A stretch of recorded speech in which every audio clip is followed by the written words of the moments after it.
Cast crew this evening, play-by-play man Don Chevrier and color analyst Bill Clement. Well, Steve, as you know, there's nothing quite as exciting as international hockey. The Olympics have shown us that. The Canada Cup has shown us that. It is special because it doesn't happen every year. The last Canada Cup held 3 years ago. An exciting prospect for the tournament, Bill, and certainly tonight's game. Well, I'm excited about it, Don, because it is such a big game in spite of the fact that it is just the first game. Finland coming into the Canada Cup is the weak link, but they think they can beat Team USA, and they're going to have to start winning hockey games immediately if they want to advance to the Final Four. Team USA, on the other hand, obviously knows that Finland is the weak link. Tonight is a game they have to have, and I think the team that loses tonight will not make the Final Four. The USA expected to win. Will they win tonight? Well, both teams are loaded with NHL players. I think Team USA's NHL players are better. They should win tonight. Well, as you say, the winner at least has got a shot at going on to the playoffs, the semifinals, to decide the ultimate Canada Cup winner. Steve? We'll be back to the Civic Center in Hartford, Connecticut in just a moment for the opening ceremonies, the opening face-off, and a whole lot more. This is the Labatt Canada Cup.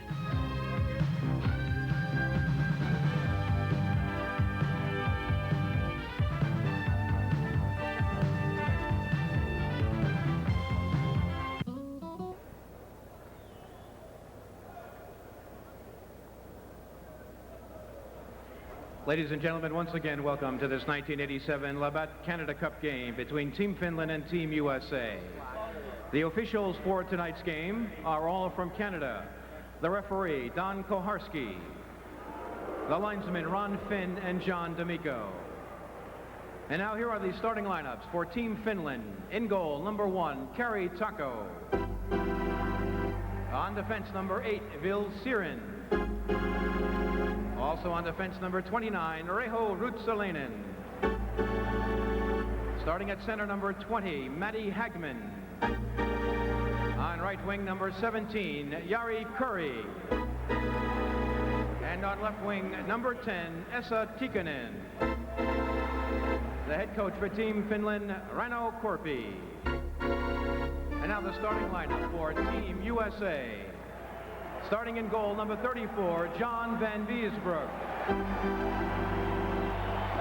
On defense, number 4, Kevin Hatcher. And number 5, Rod Langway. Starting at center, number 21, Bobby Carpenter. On right wing, number 29, Joel Otto. And on left wing, number 26, Ed Olczyk. The head coach for Team USA, Bob Johnson.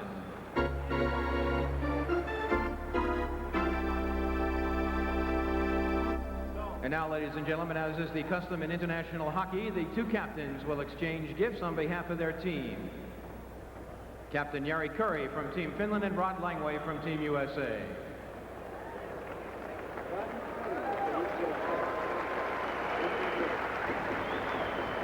And now, ladies and gentlemen, for the ceremonial face-off, please welcome the President and General Manager of the Hartford Whalers, Emil Francis.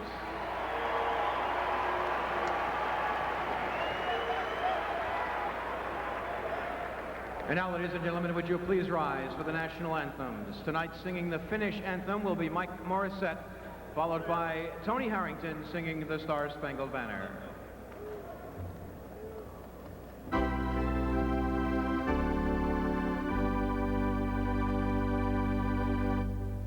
Oi maamme Suomi sunjun maa, soi sana kultainen. Elaksoa e kukkula, e vettä ronda rukkampaa. Kun kotimaata pohjoinen makalle siisien.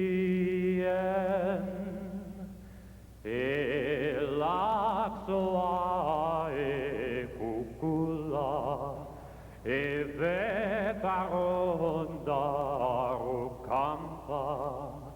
Kun kotimaata pohjoinen makalle siisien.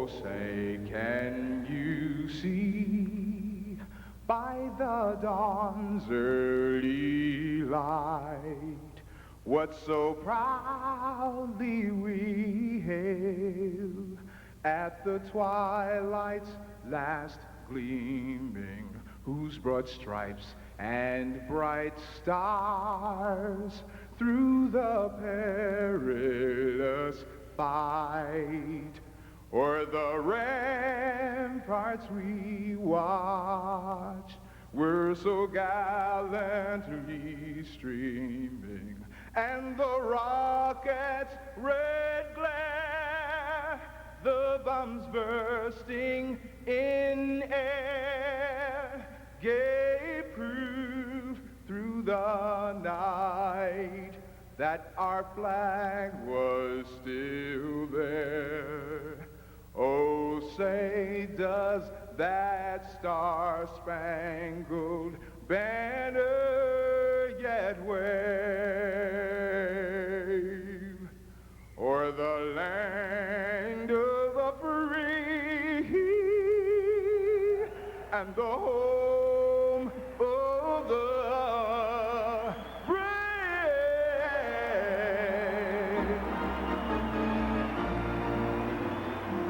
We'll be back to the Civic Center in Hartford, Connecticut in just a moment for the opening face-off. This is the Labatt Canada Cup. Chevrier and Bill Clement with you here in Hartford, the Civic Center. We are all set to go. The United States and Finland, Game 1 of the Canada Cup of 1987. The U.S. in the blue to our right, and the Finnish team, which has fared poorly, just a win and a tie in all the previous Canada Cups, in the white to our left. And the top line, -1 of the Edmonton Oilers, starts for Finland. The difference is that Matty Hagman from Helsinki is the center, not Wayne Gretzky. He's playing with Team Canada. Just a small difference. John Van Beesbrook in goal for the United States, a solid goalie for the New York Rangers. In behind the Finnish goal, Ruotsalainen of the Edmonton Oilers fade into clear. The United States pressing for the puck there behind the goal, trying to snap it in front. Bobby Carpenter gets it out in front, and Ed Olczyk unable to get the shot away as the Finnish team brings it back to the U.S. blue line. Rink wide left side, broken up there by Kevin Hatcher. He and his teammate, Rod Langway, and the Capitals partners on defense to start the game for the United States, and they have no trouble clearing it back to center ice. Ruotsalainen rips it into the United States zone. Van Beesbrook holds it there for Hatcher. Hatcher up the right side, sliding free at center ice, past Pat LaFontaine. LaFontaine couldn't get to it. A loose puck is left there, finally picked up by Matty Hagman, the center for Finland. On the left side now for the United States, Kelly Miller on the ice as the Americans change, dumps it down to the corner. Left there for Hannu Virta of Finland, and shot back down the ice. The United States, Bill, there missing a chance to capitalize, put the pressure on. But they're still pressing, Don, and that's going to be a key for the Finns. It's going to be whether or not their defensemen can withstand the onslaught of the big U.S. forwards. The Finnish defensemen aren't that big, not noted for physical play, so we'll watch for the U.S. team to get in tight around the net and behind the net and create all kinds of problems. There's the first good scoring chance for Finland. The slap shot was blocked by the goalie Van Beesbrook. It came from the left point from Christian Rudo, and he got some wood on that, as now the officials, all from the NHL, have to break a little rhubarb up there by the U.S. goal. This is the Labatt Canada Cup. Stay with us from Hartford, Connecticut. Well, a couple of penalties handed out. Before the penalties, a big save by John Van Beesbrook coming through a screen. Boy, they're tough enough when you can see them. Mikko Makala of the New York Islanders, there he is to the left of your screen. He's wearing number 24 for the Finnish team, and he's been whistled off for 2 minutes along with one of the Americans. There's Phil Housley. Now, the difference between this international rules that we're having tonight and the NHL, these teams will now play 4 skaters aside. In the NHL, the coincidentals cancel out. Here they don't. It should be freewheeling. Yeah, one fewer guy for each side now. Let's see what the Americans do with more room to work up the ice as they force it over the Finnish blue line. In goal for the Finns is Kari Takko of the Minnesota North Stars. And quickly, Finland brings it back up to the center ice area. Suminen an NHLer with Edmonton and Vancouver.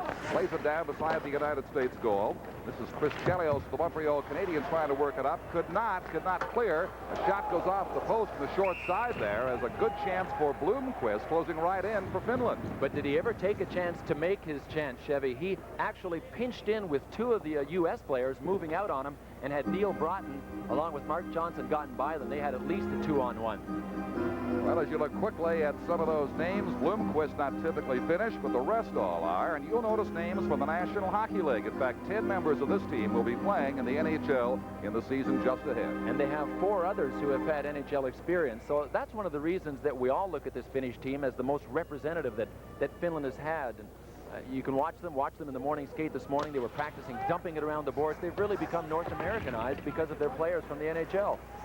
This is Rod Langway of the Washington Caps, playing it on the left side for Bob Brook, who was in the '84 Olympics. 3 or 4 members of this team played in Sarajevo for the United States. And got a couple from the 80 gold medal team of 1980. But for Finland, it's Ruotsalainen now dropping it back. His teammate picks it up. Jari Kurri, the ever-dangerous wide winger, did not get the shot away. Is played behind the net now for Sirin. Cleared in front. Van Vriesbeek drops it right in behind again on the stick of Bob Brook of Minnesota. And he will start it very slowly up the right side for the United States. They headman the puck. It hops over the stick of Kelly Miller. And now the Finns have it. Very dangerous Reijo Ruotsalainen. Starts it off to Jari Kurri. And they leave it there. The U.S. tricking it out. Here's Bobby Carpenter now with the L.A. Kings. One-on-one. He gets taken down. There's going to be a penalty called here. Sure. And the officials, by the way, are all from the National Hockey League. Don Koharski, the referee, John D'Amico, and Ron Finn, the linesman. Great effort by Carpenter. All reports are that Bobby Carpenter has had a great camp with his Team USA and has played some of his best hockey. He's trying to recover from a real dismal season following a 53-goal season. He was the first U.S. player to score 50 goals in the National Hockey League, and he just made a great effort to try and get around the Finnish defender that time. Had to drag him down. He left him no alternative. Taken down by that man, number 7, Timo Jutila. And so the advantage goes to the United States now with a bonus of a face-off right beside Kari Taco in goal for Finland. And a look at the players who have made this United States team. There are those who could have been here and would like to have been here, but injuries kept many away. But it's a good lineup that Bob Johnson has. As play is underway again now in the Finnish zone. From the point, this is Suter getting a blast away. The rebound is loose and shot just wide by Joey Mullen. They bang away at the goal crease of Kari Taco, who finally smothers the puck with the best scoring chance of the game on the power play for the U.S. right there. Yeah, and that's the kind of pressure we can expect to see Team USA put right in front of Kari Taco. And you know what he's been famous for, what he's become famous because he wears white pads. Check his pads. He's the only guy in the NHL that does.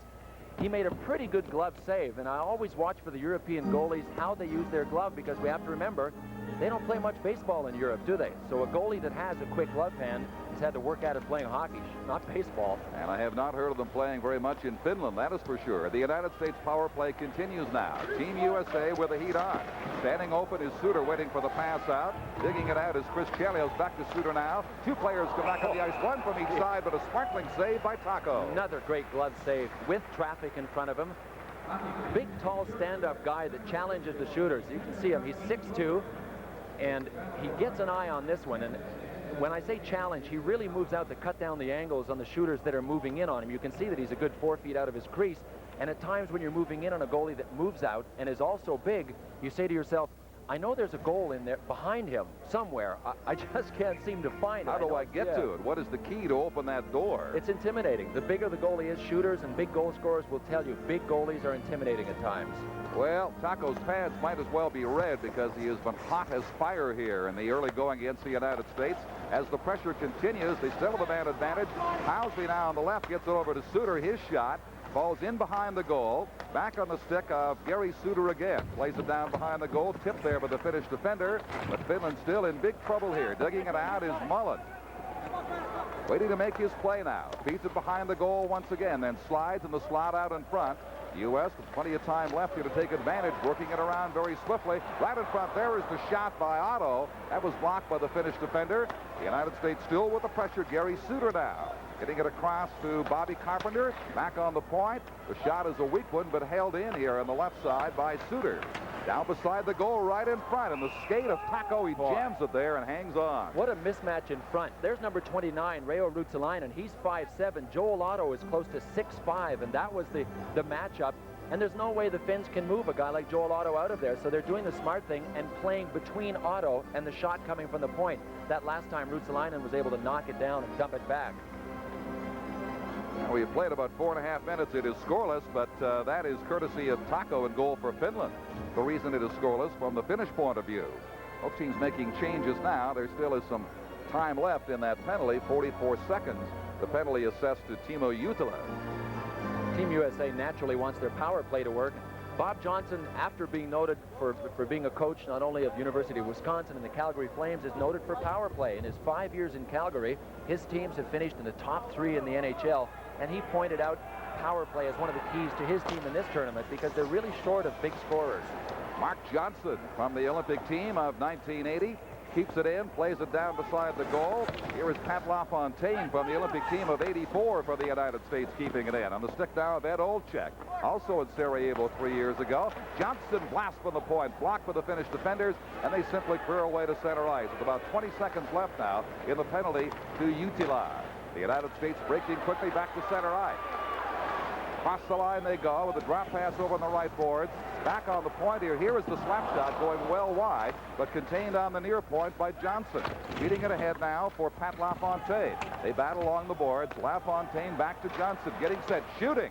Blocked by a Finnish stick and cleared to the blue line back to center ice. They try to feed the free penalized player and almost got it to him, but the U.S. brings it right back in. Here's the shot. Tackle to save. Rebound. Tries to hang on. He will. More trouble on his doorstep, but he responds to the occasion. It is still scoreless in Hartford. This is the Labatt Canada Cup. Nyland and Kurt Fraser for the United States, and the puck, it seems, has been exclusively in Finland's zone for the last 4 minutes of play. The game is only 5.5 minutes old, but mostly USA as the pressure continues, and a bounding puck very calmly plucked out of the air by Mr. Taco. What do you think of this line? Chris Nyland of the Canadians on the right side. He's wearing number 30. Kurt Fraser, Chicago Blackhawks. He's number 8 on the left, and at center, Bobby Brook from Minnesota. And Ted Sater, who is one of Bob Johnson's co-coaches or assistants here, said they are our trenchmen, and we really need this line to do something in the Canada Cup. By the time we meet the Canadians and also the Soviets, this line could be a big key for us, and I agree with them. They're tough guys. And a solid defense unit behind them right now in Langway and Hatcher from the Washington Capitals. And once more, Taco has to address that bouncing puck in behind his goal. The Finns have not had more than one decent shot on goal, and John Van Beesbrook, but now they bring it in. Calmly steered away by Hatcher over to the near boards and pounced on by the United States. But they're going to get a penalty call here. They sure are. Chris Nyland did one of his decapitation specials on one of the Finns when he was going into the boards, and Don Koharski was all the way on the other side of the ice. I saw Nyland do it from up here. I wondered if Koharski had seen him. Obviously he had. His hand went up right away, and you know, as tough, I mentioned the trenchmen. Nyland's one of them. They're going to have to be careful against the European teams not to take penalties. Watch this. Top right of your screen. Boy, Nyland went for him, and the Finn just deflected his stick right up over his head, and that's something they're going to have 2 to minutes watch for. anywhere, and maybe something that you shouldn't be taking. First, Nyland will reflect on that now. He gets his high-sticking penalty at 5:52 of the first period. It's the first time the United States has been shorthanded. So we'll see what Finland's power play looks like here as they send out Matty Hagman to center that line of Tikkanen and Curry, the latter two of the Edmonton Oilers. Timo Jutila backtracks now behind his own goal, and a very hot goalie in the first period, Kari Taco. And the Finnish team comes away now. Hagman, who plays in Helsinki, Finland, brings it in. Bad pass is made, plucked off by Bobby Carpenter, and the United States just taking time killing it. They make a bad pass. It's back in Finland's hands at their own blue line. Ruotsalainen addresses the United States line, can't penetrate it. Lead pass fed ahead, dumped across, nobody home initially, and now the United States, to avoid the offside, will backpedal and shoot it down the ice to kill off valuable time. Still 1 minute and 12 seconds left in the American penalty, but the Finns no major threat thus far in that center. Utila, rink wide left side, backhanded down behind Van Beesbroek. He leaves it there. Finland picking it up. It is on the near boards for Utila. He takes his time, can't decide where to put it, almost lost the puck, but keeps it in play. Tikkanen now for Curry, and it is finally cleared back to the Finnish blue line. So a very ineffective power play at this stage. And what an obvious difference between the Finns' power play and Team USA's. That whole sequence in the U.S. zone, there wasn't one Finnish player in front of the net. They like to work it around. They're not big on standing in front and getting beat up while they're waiting for the puck to come. Rico for the Finns. Drops it back at the point. Hard slap shot, but no challenge for Van Beesbroek. Deflected way over top into the crowd. And now we have 25 seconds remaining and a penalty that so far has not been injurious for the hopes of the United States in this scoreless first period with 12 minutes and 33 seconds remaining in it. There's Rod Langway, and he is wearing the C, and he should be wearing the C. Brian Murray, his coach with the Washington Capitals, calls him the inspirational leader of his team. And he also sets the level of work ethic on that team. Gee, he's just a tireless guy and an inspiring performer. See there, he's won the Norris Trophy twice. He was born in Formosa, Taiwan. His dad was in the service. Not many players from Taiwan in this hockey league, are there? I haven't seen too many until Mr. Langway.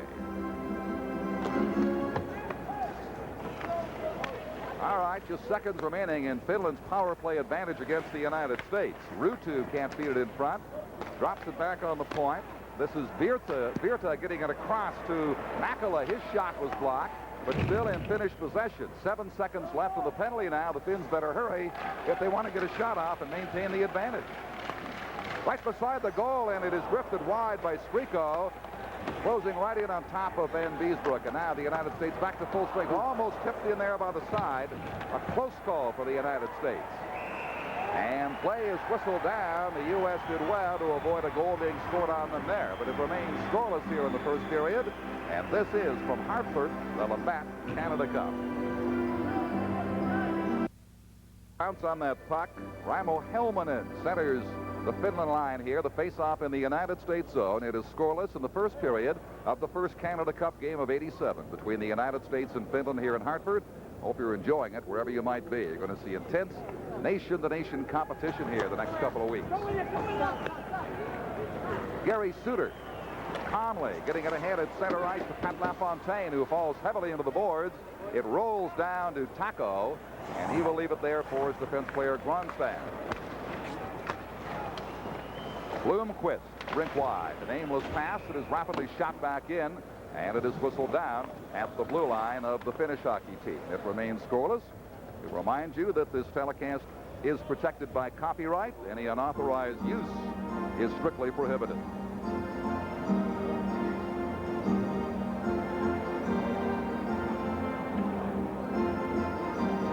Well, a crowd still filling in here in Hartford.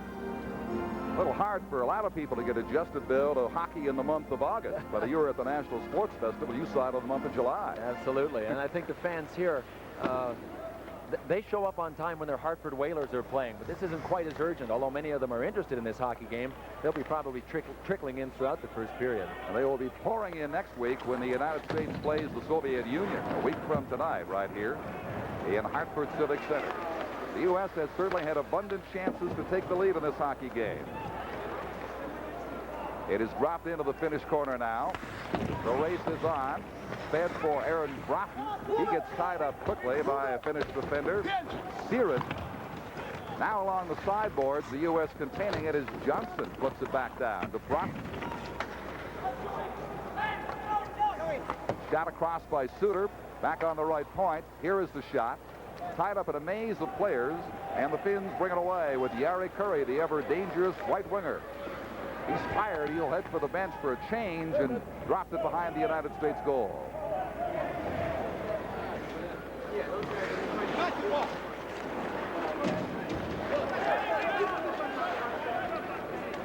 Down to Mr. Taco again, who's been brilliant for the Finnish team and has certainly held them in this game for the first half of this first period as we near the 10-minute mark now. Bob Brook to center. Works it in behind to Chris Nyland. Gets it out on the point. Held there by Kevin Hatcher. Then it is whistled down for a face-off which will come just inside Finland's blue line. Gee, I just saw the Finns win a one-on-one confrontation, and I'm not sure that's not the first one they've won in this hockey game. Somebody banged Chris Nyland off the puck. He's a big, strong guy, and that should be the difference between these two teams. There's Petri Skriko, the star right winger of the Vancouver Canucks. Boy, when he is hot, he is really hot. I talked to Pat Quinn, Vancouver's new president and general manager, yesterday, and he said Skriko might be our best all-around player, and we think that he's going to turn into one of the best in the NHL. Now Nyland leaves it there at the blue line. Finland pressing forward across center ice, but can't catch up to Kevin Hatcher. They finally force it down to the United States zone. Langway, good bump there on Jukka Seppo. Rudo can't come up with it. Coming away on the left side is Kurt Fraser of the Chicago Blackhawks. Waiting to be set up by Hatcher. He couldn't get the pass to him. Flipped by Mike Ramsey just inside the line. Finland up with it there. Back in the hands of the United States.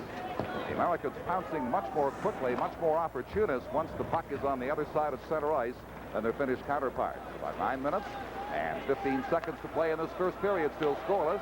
Delayed offside is waved off. Now coming away is Bobby Carpenter. Carpenter gets bumped off the puck, and it comes all the way back to center ice. The U.S. having trouble sustaining the pressure we saw earlier, Bill. Well, the Finns are very gifted skill-wise, and they pass the puck very well, and it's always difficult. You have to be so careful when you're forechecking them. I thought Bob Johnson might want to use a 2-1-2 forechecking system with 2 men in deep, but he's going with a 1-2-2. Watch this hit by Rod Langway on Mikko Makala. We mentioned him being a work ethic kind of leader. He's also a punishing competitor. 6'3", 215 pounds, and he is not reluctant to throw his body around. Boy, you put your head down against Rod Langway, you end up looking up at the rafters in the building. Joel Otto won the faceoff. He dug it back to Ramsey, and the Americans quickly put it inside the Finnish zone once again. Olczyk couldn't make the play. Finland coming away now 2-on-2 with Otto digging hard from behind to provide support. Again, the United States wins the puck. Olczyk to the line. Feeding on the left side, just wide by Mike Ramsey, the defenseman from the 80 Olympic team. 8.5 minutes remaining in the first period. Still scoreless in Hartford, the United States and Finland. Canada Cup hockey action. Siren shoots it down the ice. Not far enough to be called for icing. As the play gets a little ragged now, and the U.S. tries to regroup at its own zone. Left wing pass will send Suter away, feeding it back into the center zone. Here comes Kelly Miller down the left side, sliding it in front, nobody home. All the way back on the right point for Chelios. He didn't get a good shot away. Well, the Americans making the most of opportunities earlier, not clicking as they get inside this Finnish zone time and time again. They have certainly had much the best of the play here in the opening period.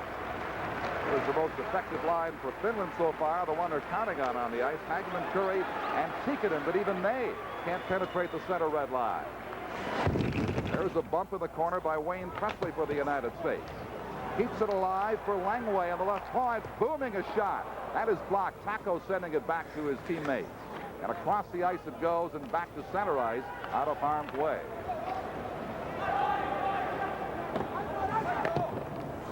The U.S. will change on the fly now. As Finland again unable to mount an attack, simply lobs it back to center ice. The United States continues to dump it right back into the Finnish zone. Mark Johnson losing it. Long lead pass was broken up in the center ice area by Ramsey. Finland carrying on, but offside over on the left wing. And the part of Petri Skriko. It remains scoreless here. This is the Labatt Canada Cup. Mark Johnson getting ready to center Aaron Broughton and Joey Mullen for the United States. No score. Less than 7 minutes to play in the first period. The last 5 or 6 minutes certainly very choppy and very unsustained on the part of offensive thrust by either team. The United States has had certainly the best of what chances has existed. Quick break with Broughton now. For Johnson shooting, and that is blocked smartly by Taco. Johnson didn't get all he wanted on that shot. The trick for the Americans is to sustain the pressure in the Finnish zone, make something happen. They do keep it in there now. Broughton behind the goal, centers for Johnson. He bangs at it, couldn't get control. Now Phil Housley with it. He tries to make the pass. It's broken up by Finland. But the United States not getting caught by the Finns. Very quick to come back and recover as the play reaches their own blue line. G02 for Finland. He plays for the Buffalo Sabres, joins a melee in the corner as they jam it up for a face-off with 6 minutes and 5 seconds to play. We had talked about the number of NHL players that are representing both of these hockey teams here tonight. 11 teams are represented on the U.S. team and 3 on the Finnish team. So we got 14 NHL teams here tonight. And Don, I'm trying to get a count for which teams aren't represented in this entire tournament. And I'm not sure that Toronto or Detroit have any representatives. Steve Yzerman was cut by the Canadian team. And I got a feeling that Peter Klima is not being welcomed by the Czechoslovakian team since he defected. Wendell Clark did not make the Canadian team, and certainly no Toronto player for either team in this game tonight. Al Iafrate was on the original U.S. roster, but he also was released. Yes. Gary Suter brings it in for the United States, and a tumble down in the corner, shot quickly in front, and if Taco did not grab that, Chris Nyland was ready to pounce on it. 5:51 to play in the first period now. It is scoreless. In case you're wondering, Suomi is finished for Finland, the name of the country of Scandinavia that's produced so many good individual hockey players over the years, but has trouble putting together pretty strong teams in the Olympics and Canada Cup. Yeah, that's exactly what the book reads on Finland. Great individuals, not really good teams. Here is Suter now closing in for the drive. Another smart save, and Taco covers up once again. He has denied the American team so many rebounds tonight, Bill. And that was something that he had to fight when he came into the NHL. He was the most valuable player in the American League in Springfield the year before he came to Minnesota, which was just a year before last.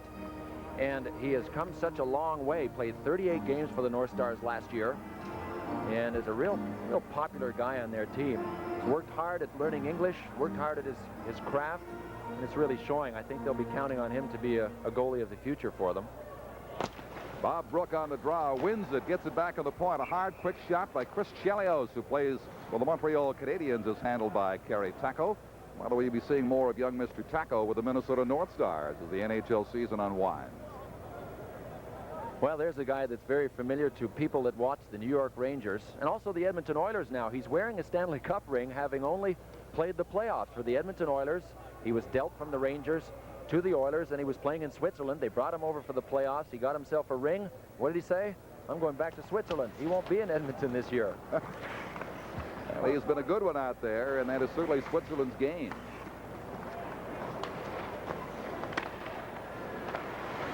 The United States forechecking very well, trying to break up the Finnish attacks as they unravel.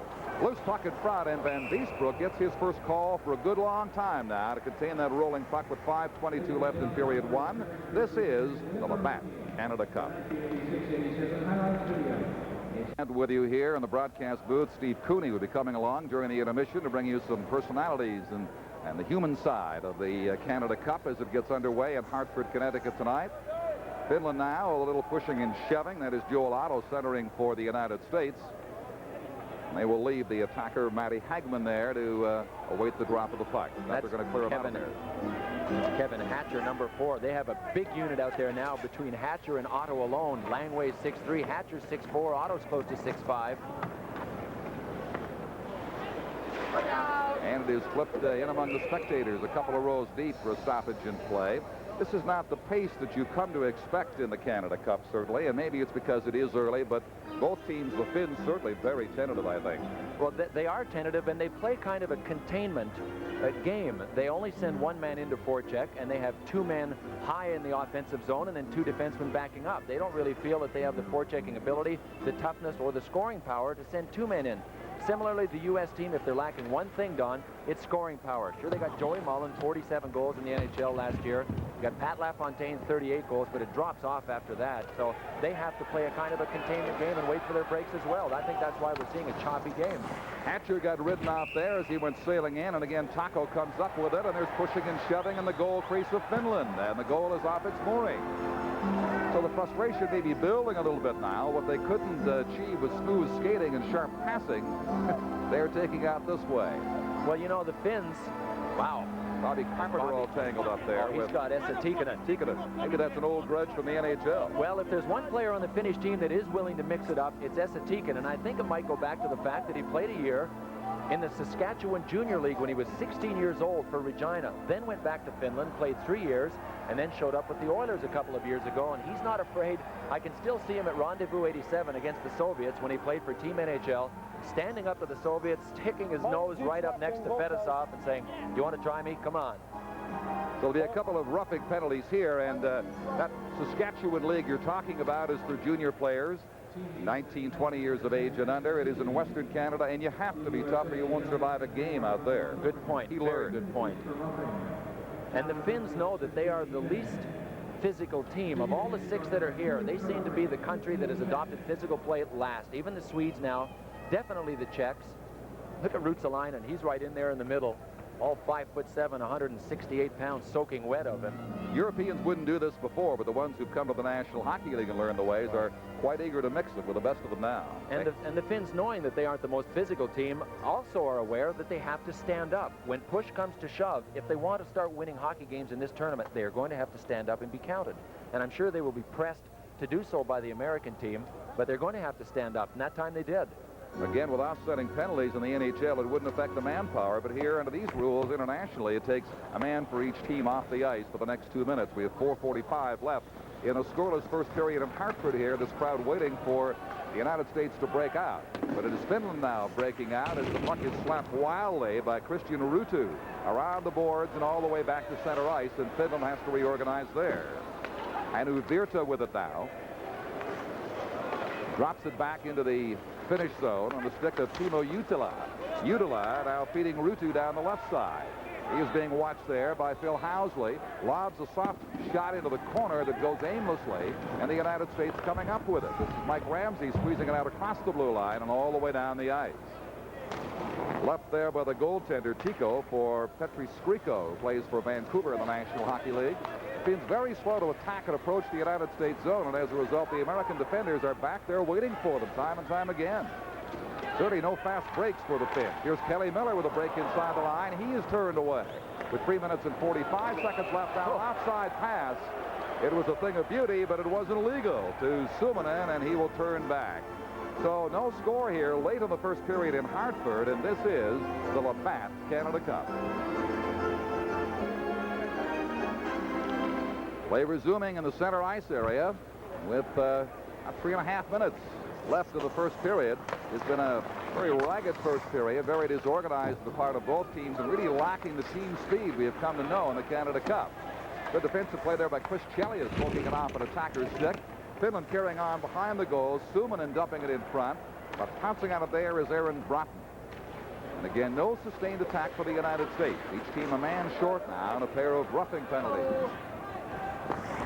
Freesbrook, just to get his stick on the puck, comes out to meet it there behind his goal. He hasn't had much to do. Shots overwhelmingly in favor of the United States, but they have failed to score, and there is an offside there with number 12 in the play, trailing Mark Johnson. Well, the action will heat up as this tournament continues. There's no question of that. Already the United States in a couple of preseason games pre-tournament games, did lose 7-6 to Team Canada. And Team Canada, along with the Soviets, certainly favored to win. They also lost another to the Canadians, 11-2, but the fact they scored 6 goals was encouraging in that one game. And 4 of them were power play goals, and that was what was encouraging to Bob Johnson. He looks at this, and I think I look at this tournament too, like the NHL playoffs, and the keys are very similar. Number 1, he mentioned goaltending. And I think that Team USA has great goaltending in Van Beesbrook and Tom Barrasso. They also have Bob Mason on their roster. There's Bob Johnson now. Ted Sater from the Buffalo Sabres is on the headset. Second key that Bob Johnson mentioned was team defense, and they got the players that can really do that well. Third thing is power play, and that's especially important for Team USA because they're a little light in the scoring department. The fourth thing, leave it to Bob Johnson to add this, enthusiasm. What an enthusiastic guy, and he just wants his players to want to win more than the next guy. Hageman sent Curry inside the USA zone, but he couldn't capitalize on it, so the Finns now have it behind their own net once again. And again, not breaking quickly, giving the Americans plenty of time to go back and await them between the American blue line and center ice, and as a result, the U.S. wins it back. This is Ed Olczyk now digging in the corner, bumping hard there, couldn't get it to Bobby Carpenter. Right side pass coming over to Yari Curry, quickly broken up by Bob Brook. Sirid all the way across the ice. The shot from center ice now as the Finns are tiring, as are the Americans. They will change on the go. You know, Don, you can see an obvious difference when Yari Curry has to play with Matty Hagman instead of Wayne Gretzky. Yari Curry with the Oilers very seldom carries the puck up the ice. Wayne Gretzky does that, does all kinds of creative things, and Yari Curry gets open and receives a pass once he gets open in the offensive zone. Tonight, so far, the Finns are asking Curry to carry it up the ice. He's really not met with much success. That's not his game. Compared to Gretzky, he probably thinks he's playing with Larry Hagman. Here is a chance, but blocked by a sliding Finnish defender. Go JR. Go JR, go. Who shot JR anyway? Dangerous rolling puck, trying to capitalize on it is G02, but he's ridden off the play. And here's Housley for the United States now, smartly bringing it back to center ice. Skating down the right boards, waiting to make his pass, and he dumps it through the legs of Chris Nyland all the way back, and the goalie then, Beesbrook, had to come out to make sure of that. Here's a chance inside the line. Fraser, though, is whistled down, and they call the offside at the Finnish blue line with 1:16 to go in a scoreless first period. This is the Labatt Canada Cup. It's a very frustrating first period, both for the fans and for the United States team here in the Canada Cup. They simply have not cashed in. They've gone to the teller's cage, but haven't taken any money out. I think the Finns would be happy to get out of the first period with a tie. Number one, Kerry Taco has had to make far more saves than John Van Beesbrook, but they had such a tough time getting here. Their trip from Lethbridge, Alberta, where a couple of nights ago they played Czechoslovakia, to here in Hartford reads like a horror story. We get a chance, we'll tell you about it. Their equipment didn't make it. They couldn't practice yesterday, and you had to know that they'd be a little rusty tonight. Their coach was a little down, Rauno Corpi. We talked to him before the game, and he said, well, very slowly, he said, I think we are the underdogs. And the very unlucky underdogs of that. Well, they were serious about it coming in, Don. They actually went to the lengths of reducing the size of one of the European rinks to fit the size of a 200 by 85 rink that they'll be playing here in North America. The European rinks are 200 long by 100 wide, and they said, we got to train in a rink that's 200 by 85. So they actually reduced the size of a rink and trained on it. Yep, they reconstructed one in Helsinki. They're that serious about this tournament, and of course the Olympic Games coming up in Calgary next February.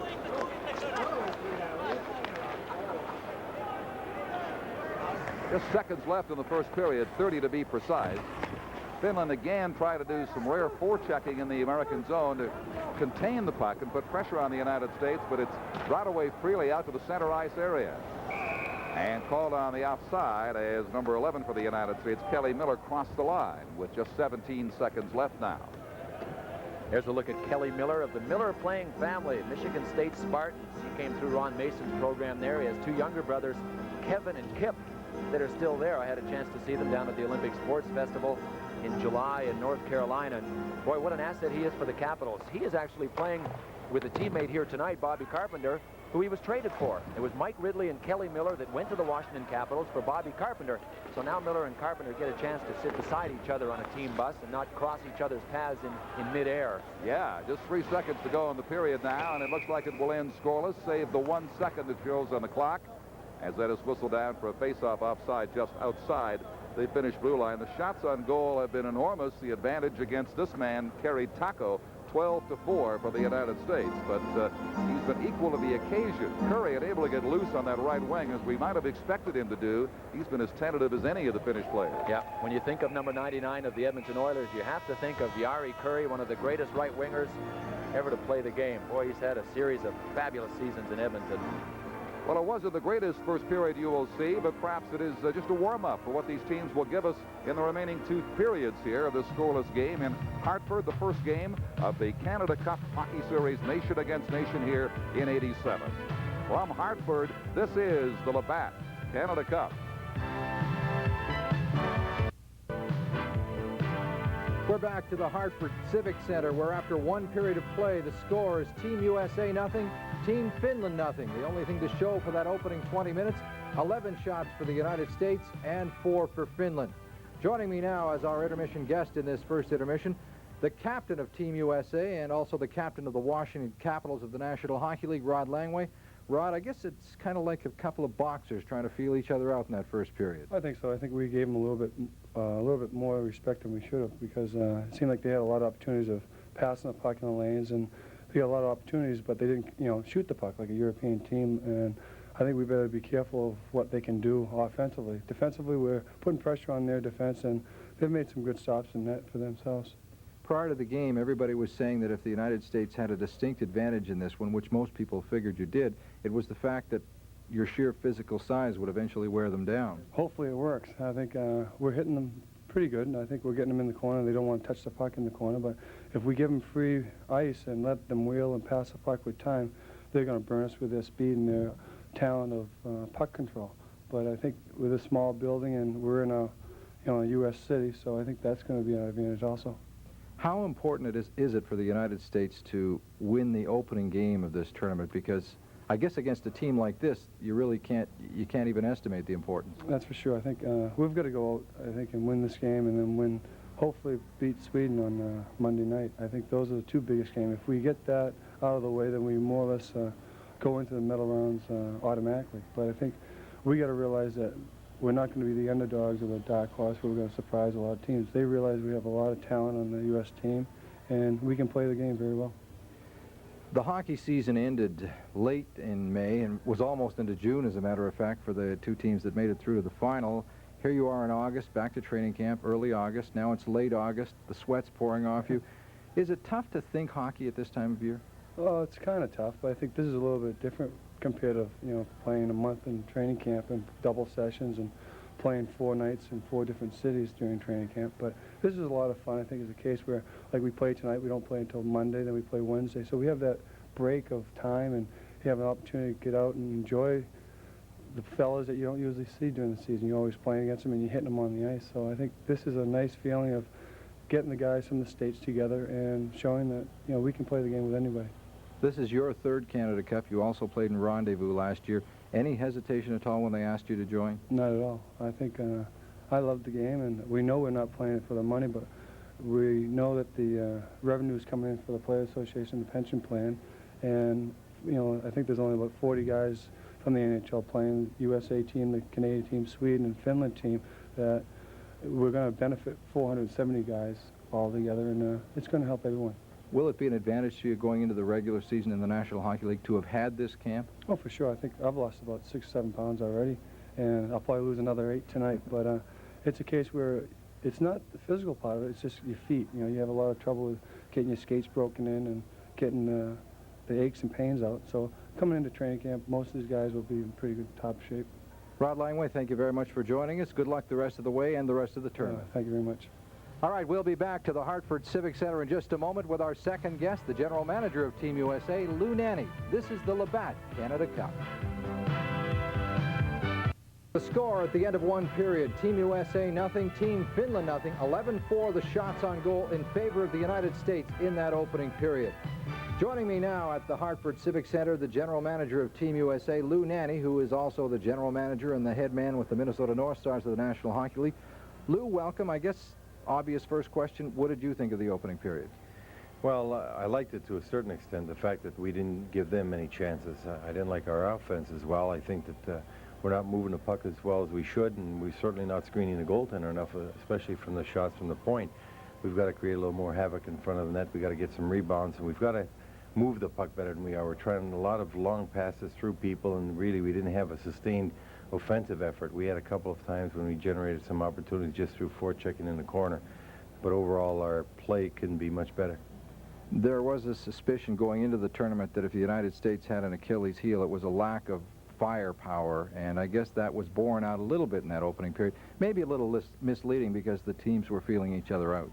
Well, we know that having some of our top people unable to play because of injuries, like Broughton, Trotchain, Mark Howe, Dave Christian, etc., the offense that we can generate is certainly not going to be as potent as many teams in this tournament. So we've got to look to our goaltending and defense. And fortunately for us, that period, that's the type of period we had. But we can get better opportunities than we've had, and we should be able to score some goals.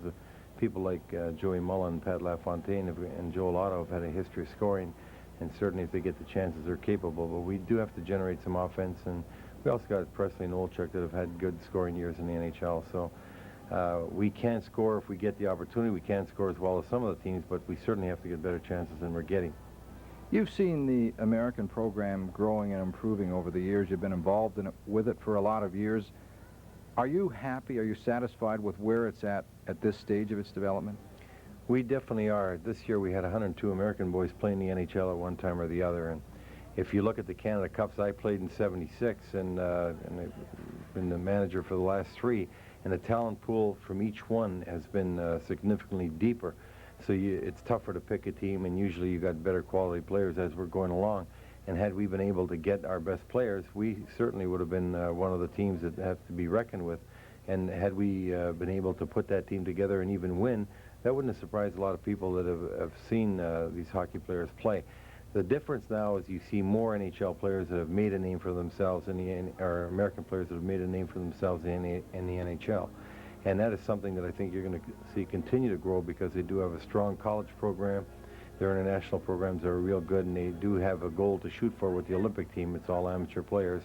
And this is something that gives all the boys that are playing throughout the country, even though there aren't as many in number, the ones that do play really have a goal to shoot for, and many of them have been successful.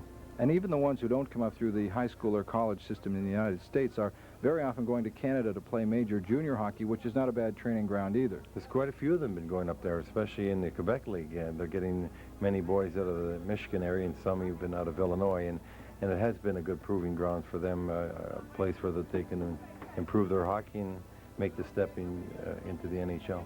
Lou Nanne, thank you very much for joining us. Good luck to you and the team the rest of the way. We're after one period here in Hartford, Connecticut. The United States and Team Finland tied at nothing. This is the Labatt Canada Cup.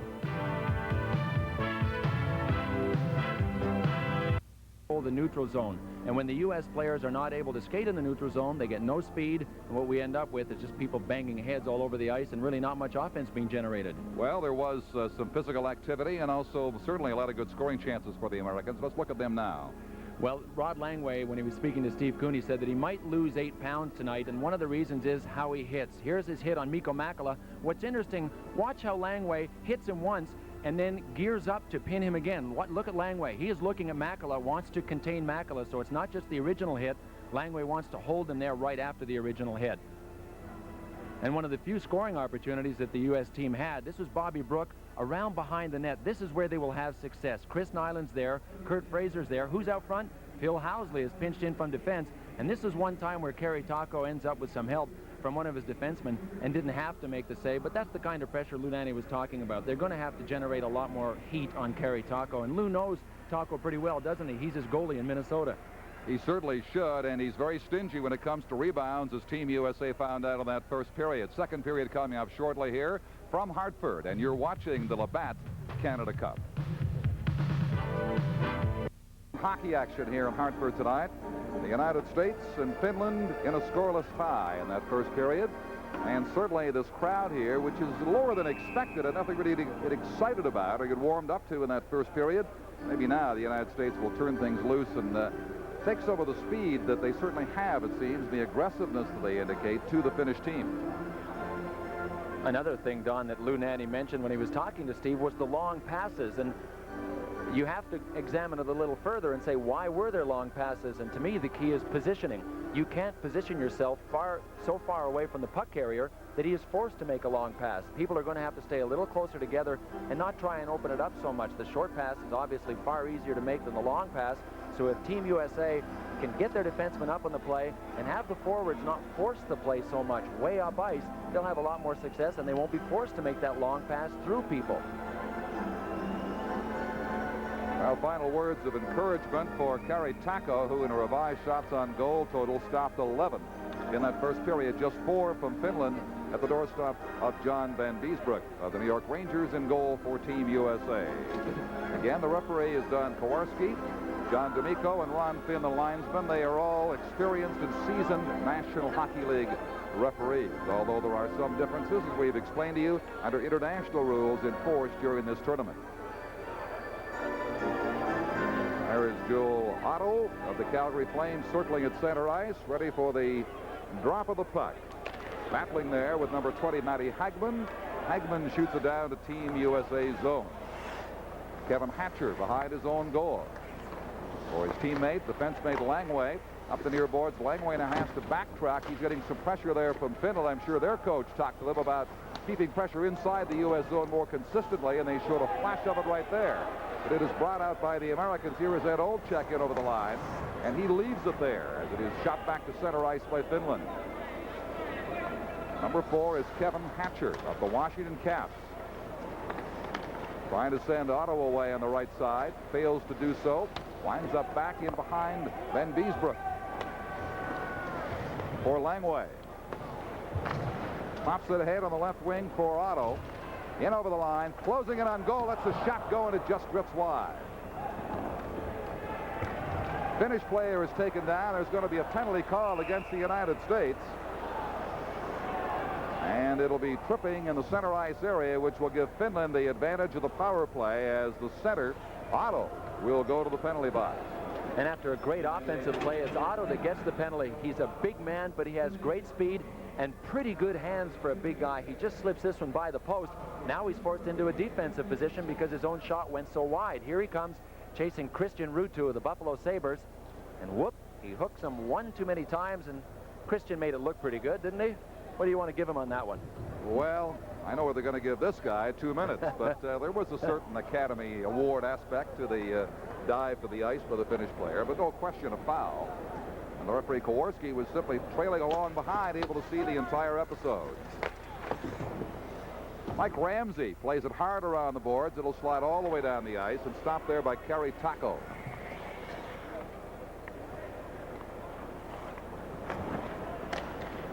Who will score the first goal of this Canada Cup? It'll be the United States or this team from Finland. And I think the first goal will be a key. Neither of these teams will play that well when they're behind because they both lack great scoring punch. Ooh, there was a good short-handed try, but the U.S. team especially should play better when they have the lead. It'll be tough for them to play catch-up hockey throughout this tournament. This is Kelly Miller here with that good scoring chance. He let it go, and he almost popped in that first goal right there, a little too high. Boy, I liked his wind-up. He hardly lifted his stick above his shoulder, so you really get the shot away much quicker. You don't telegraph it. It was up high on Kari Taco. I'm not even sure whether it would have gone in if Taco hadn't been there, but got to start putting rubber at him, start shooting pucks at him. Sooner or later, something has to go in the first period. Very often when a goalie comes up with so many great saves as Taco did, you start wondering if you can get it by him, and you start being far more selective with your shots, and that's not the way to go about it. You have to continue to play the same way no matter how the goalie's playing. Still a minute and 20 left in Finland's man advantage, the power play, but they don't do anything with that thrust into Team USA's territory. We'll regroup again as the goaltender Taco feeds Jutila. Now back on the right side. It is finally picked up by Jari Kurri, who skates to his opposite wing and then brings it up the ice for Finland. He feeds it ahead for Ruutsalainen, his former teammate. He can't get a decent pass away. Now this is Kurri back on the point. Jutila over on the right side. Back to Jutila again, getting set. He simply feeds Ruutsalainen down to the side of the goal. The relay and a deflection by Kurri, and then Beesbroek had to be quick on that. Boy, they like to use that umbrella play. 3 guys high. Ruutsalainen was one of them. You can see 2 there to the right of your screen. This is a long missed pass, but you'll see now a tic-tac-toe. There's to one guy. Now to another Finnish player at the top. There's one right at the bottom right of your screen. There were actually 4 that were high in the zone. Now it goes into Kurri, and you can see them all slowly converging. They don't like to blast through traffic. They'll work it around and then converge at the right time. And obviously, timing is the key to the Finnish power play. Kurri tried to pop that on the short side, and Van Beesbroek, certainly equal to the occasion, made the stop in fine fashion. 40 seconds left now, and the United States penalty for tripping to Joel Otto. And Finland certainly more impressive than they have been all night during the last 30 seconds of this power play, as they sustain pressure now in the United States, with Christian Ruutu feeding it rink wide over on the far side for Virta down beside the net again. Ruutu digs it back on the point here, the left side. Sirit shoots it hard to the corner. Hatcher for the United States fails to break it up. The Finns still in control. 13 seconds left in the USA penalty. Best looking power play, but not many shots on goal by Finland.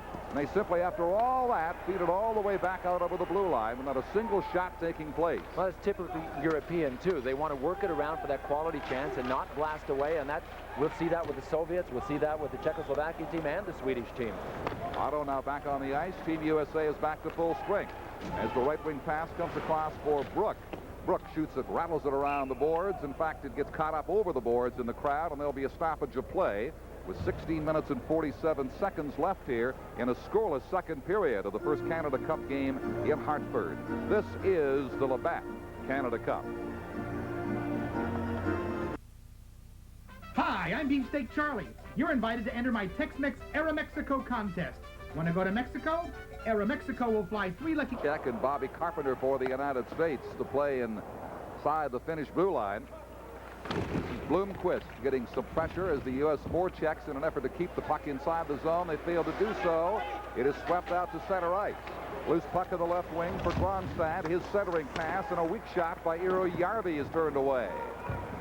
Perhaps the pace now would be picking up a little bit. Indications are just that as they go end to end. Stumbling over the line was Olczyk in contact with a Finnish defender, and he couldn't complete the play. For the Finns now, sweeping into the left side is Suominen. They keep it in at the point. Grönstrand down behind the net. Van Beesbrook with it, up on the boards and all the way back the length of the ice. Stopped there by Kerry Taco, not nearly as busy in this period as he was in the first when he blocked 11 shots. But the second period is just over 4 minutes old. This game does remain scoreless. Matty Hageman tried to set up the ever dangerous Jari Kurri with a blast that went wide. Bill Housley inside the line. Finland promptly shoots it out again. Disorganized attacks on the part of both teams. Certainly thinking more defense than offense. Housley for Team USA. They send Presley away at center ice. He drops the trailing pass. Pouncing on it is Pat LaFontaine. Trying to get it back on the point for Housley. The slap shot rebound is too generous. It hopped past the stick of Wayne Presley. Here's a chance in front for Team USA. Housley can't get the drive away, and Finland comes back with it. There will be a penalty call, though, in the goal crease.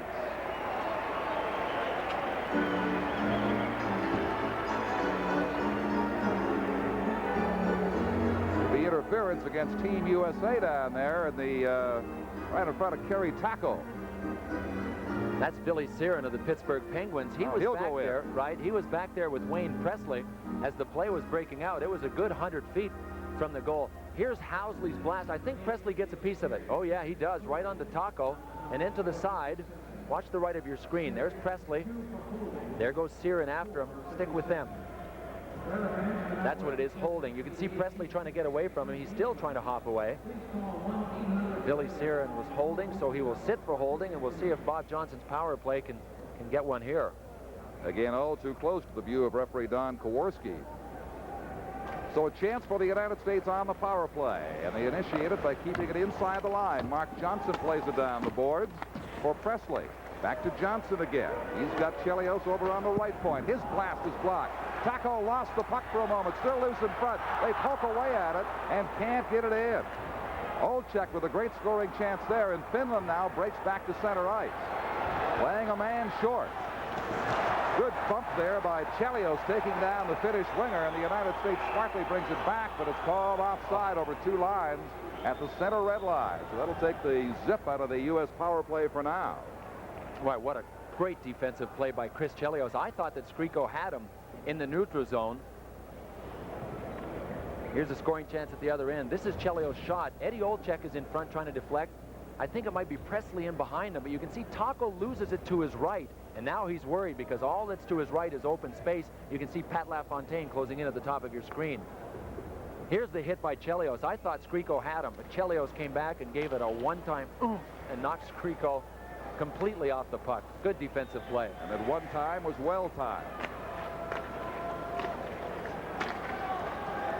Still a minute 15 left in the penalty to Siren of Finland. Blomqvist trying to clear and is successful, getting at the length of the ice. At the 6-minute mark now, the second period still scoreless, but the United States still with plenty of time to work on the power play. They swing it away to the Finnish blue line. Here is the rink-wide pass. Bouncing for Joel Otto in the corner, feeding it in behind the net, right out in front for Carpenter. Couldn't get the shot away. Housley now. It comes over to the stick of Joey Mullen. Carpenter waiting on the right side, takes the pass off the boards. 33 seconds left in the power play. So the Americans still have plenty of time to work something here. Otto behind the net. He can't swing it in front. Now it is Joey Mullen with it. Feeds it on the left point, almost over the line, but kept in. Now Housley right over on the face-off circle on the left side. Not many shots for the Americans here. Here's one that goes wide by Gary Suter, but picked up and shot back over the blue line out of harm's way with 8 seconds left now on the power play. That's some pretty good penalty killing by the Finnish team. They're not afraid to press aggressively and the top of their box out near the blue line. You notice how many times Team USA had the puck. Housley had it. Never had a chance to do anything with it because they're pressing. But what that means is if Team USA can slip a pass in deep, you know that the USA team is going to outnumber the Finns because very often they have 3 penalty killers high in the zone. They're playing very aggressively. So whereas when Finland had the power play, it looked like they did not choose to shoot. The United States was unable to get a good shot away because of how they were aligned defensively. And Team USA is obviously aware that European teams don't like to take a wasteful shot. They are going to move it around. So what they will do is play a little tighter box and wait, play a waiting game, and then force a turnover without being quite as aggressive. The Hagman line with Tikkanen and Curry has seen a lot of ice time, and they're out there once again for Finland. Siren out of the penalty box. The power play is over. Starts it for Finland now. Tikkanen works it to the right boards. Langway bumps him. He leaves it there. Hagman tries to work it in front. Can't do so. Here is Curry. Curry floats it in front. Still inside the Team USA zone. The Finns now applying some pressure of their own. Matty Hagman behind the net. Tipped up the boards and back over the center red line. This is Siren. Getting it ahead to Tikkanen. His shot goes way wide. Rattles off the boards in the right corner. Curry battles forward. Wins it. Held on the point. Over on the right side again. Here is the shot going a mile wide. And for Team USA, this is Chris Nyland bringing it out. Takes it in across the line. It is a good play onside, but nobody there to follow up. And the Finns come back with it. This is Ruutu. Steps inside the blue line and promptly has to go back out again. Utila. He's being pressured there by Kurt Fraser. Again, the play gets ragged in the center ice area both ways. For the Finns, a quick shot now by Skriko. That was handled by Van Biesbroek and returned back over the center red line by the United States. Hakola for Finland works it inside. Trailing is Ruutu in the corner. His centering pass is blocked. Still loose in behind the goal. They battle for it there just to the right of Van Biesbroek. And Team USA brings it away with Kelly Miller. Across the blue line. 2 Americans trailing. LaFontaine trying to get in front of the net. Also circling is Wayne Presley, but they can't get a direct pass out in front. And it's contained on the right boards by Finland. And they bring it out. Ruutu coming away at center ice. Again, shooting it in high on the backboards all the way over to the near side. And back to center ice it comes. Break for the United States now. LaFontaine closing in there with Presley. That shot goes wide. Bumping in the corner is Siren trying to get possession. Now Gronstand, a loose shot, they score. The United States has taken the lead and drawn first blood here in Game 1 of the Canada Cup.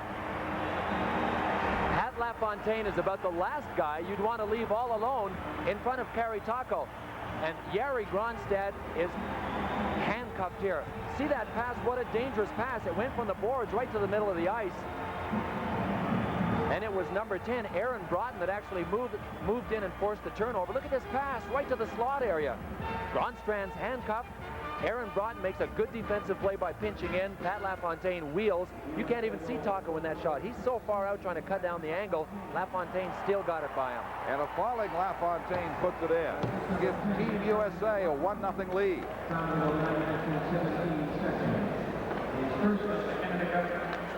So just before the midway mark of the second period, the midway mark of this game, Team USA takes a 1-0 lead. LaFontaine, and Broughton does get the assist. Well, I'm glad he did. I was going to say he's the unsung hero on the goal without an assist, but they're giving him one. 9:17 is the time of the goal. And so it is now the United States 1, Finland 0. From Hartford, this is the Labatt Canada Cup.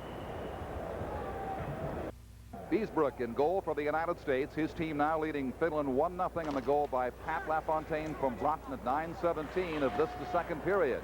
It took almost half the game to score, but when the Americans did, it was a beauty. And away they come again. The shot drifting down off the backboards of Finland. Coming up with it is Suominen behind his own goal. He'll try the left side instead with a pass to Gronstrand. And that is shot the length of the ice. Contained by Van Beesbroek. Left over on the right side. The Finns getting a shot here from a bad angle, but it bounces right back out over the blue line. Blomqvist for Finland. Lost control. The Americans moving in on the goal now. Fed back on the point. Here is the blast from number 24, Chelios. Blocked in front. Did you see the puck fly off those white pads? I think it came out faster than it went in. It might have. It was like a rocket going there. A vapor trail behind it. Chelios, who had the big shot a moment ago, brings it up the ice for Team USA. Gets the finish line. Makes a fake and drifts a soft shot in on Taco. Now the Finns have a chance to bring it back out. They trail by a goal with 9 minutes to play in the second period. The pace quickening all the time. Finland now with a good scoring chance. Loose puck in front. Still available. Van Beesbroek comes up with a rebound save. He lost it originally, but he got to his feet quick enough that he could look by the traffic, and that's what allowed John Van Beesbroek to recover. Looks like, well, I thought Don Koharski was headed towards the penalty box. He is not. You know LaFontaine's goal. He isn't. Oh, he is. Yep. High sticking. Chelios. Here's Hagman's shot. That is, other than a Skriko shot in this game, the first center ice shot that the Finns have had. There is Hagman getting the rebound, and you can see Van Beesbroek is standing up waiting for it. So important once that first shot is taken and the rebound is out. Now here's the one that comes flying off of Kerry Taco's pads. Boom, there it goes. You're right, it came out faster than it went in. I have to check for a black mark on those pads. I wonder if he uses Armor All or something like that on. How does he keep them white? I don't know. It's like cleaning a very fine upholstery in a car, only a car doesn't take that kind of punishment. So Chelios in the penalty box for high sticking at the termination of that activity around the USA goal. You know, we can't take anything away from these teams in a defensive sense. Sure, it's a choppy hockey game, but the shot by Skriko earlier, that one by Hagman, and LaFontaine's goal are really the only three shots that have any quality from the middle part of the ice, and that tells you that defensively, both teams are forcing the shot to the sharp angles and to the outside. So it's a tribute to both teams defensively. Not that pretty to watch, but good defensively. That's why it was so rare to see LaFontaine get the chance he did, and he made the most of it. You had to figure, too, that the way they were playing defensively, that a goal would come on a turnover, and that's exactly what happened on Miller turns to the backhand, wheels and fires, and right there was Kerry Taco. So the United States showing some bursts of quickness that was not so evident in the first period. Asa Tikkanen now for Finland with Hagman. Feeds it over to Ruotsalainen in the corner. You get the feeling here that you're televising an Edmonton Oilers game when that many players are on the ice. That's the way the Oilers looked last year. Curry linked wide to the far point. As Finland now, as Bill said, European style, take their time in setting it up. They'll take all day if you'll let them. And they certainly have possession and control now. Here is the blast by Ruotsalainen, and finally a long drive turned away, and it comes all the way back to the Finnish blue line. And you know, Jari Kurri on that blast was standing beside the net, but there is a disadvantage to not having anybody in front. You know Van Beesbroek's vision would have been gone had Jari Kurri moved to the front when Ruotsalainen wound up. He chose not to. Exactly. But the Finns do apply more pressure than we've seen of late here, with Jutila keeping it in. Feeds it over in the slot. No shot taken there. Back over to this near point now. Down to the face-off circle on the left side. Ruotsalainen again feeding it across. There is the blast blocked by Langway, but he fails to clear. Still inside the Team USA zone. Tikkanen now, right side, slap shot off the stick of Van Beesbroek, who was down.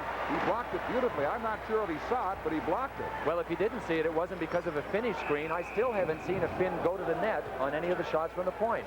Remains 1-0 Team USA with a stoppage of play here late in the second period. And from Hartford, this is the Labatt Canada Cup.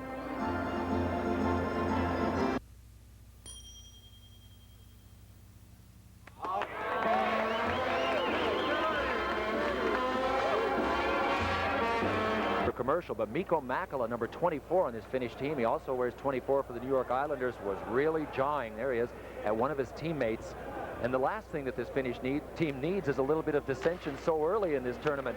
Their coach, Rauno Korpi, has said that he was concerned coming in that some of the pros were hard to handle. It's not like handling the kids back home. 10 of these guys are in the NHL. They seem to have changed a little bit. And 15 have NHL experience.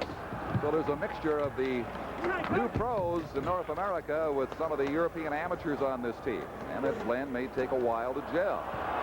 Activity there right in front, though tough play there, no penalty call. Well, Koharski pumped once, and the whole crowd saw him pump once and booed him, but he decided about halfway through his raising of his arm to call it off. I'm not so sure he will ignore this one now. Or is it just an offside? Now it looks like a penalty coming to the United States for tripping. They'll be shorthanded again. This is the Labatt Canada Cup.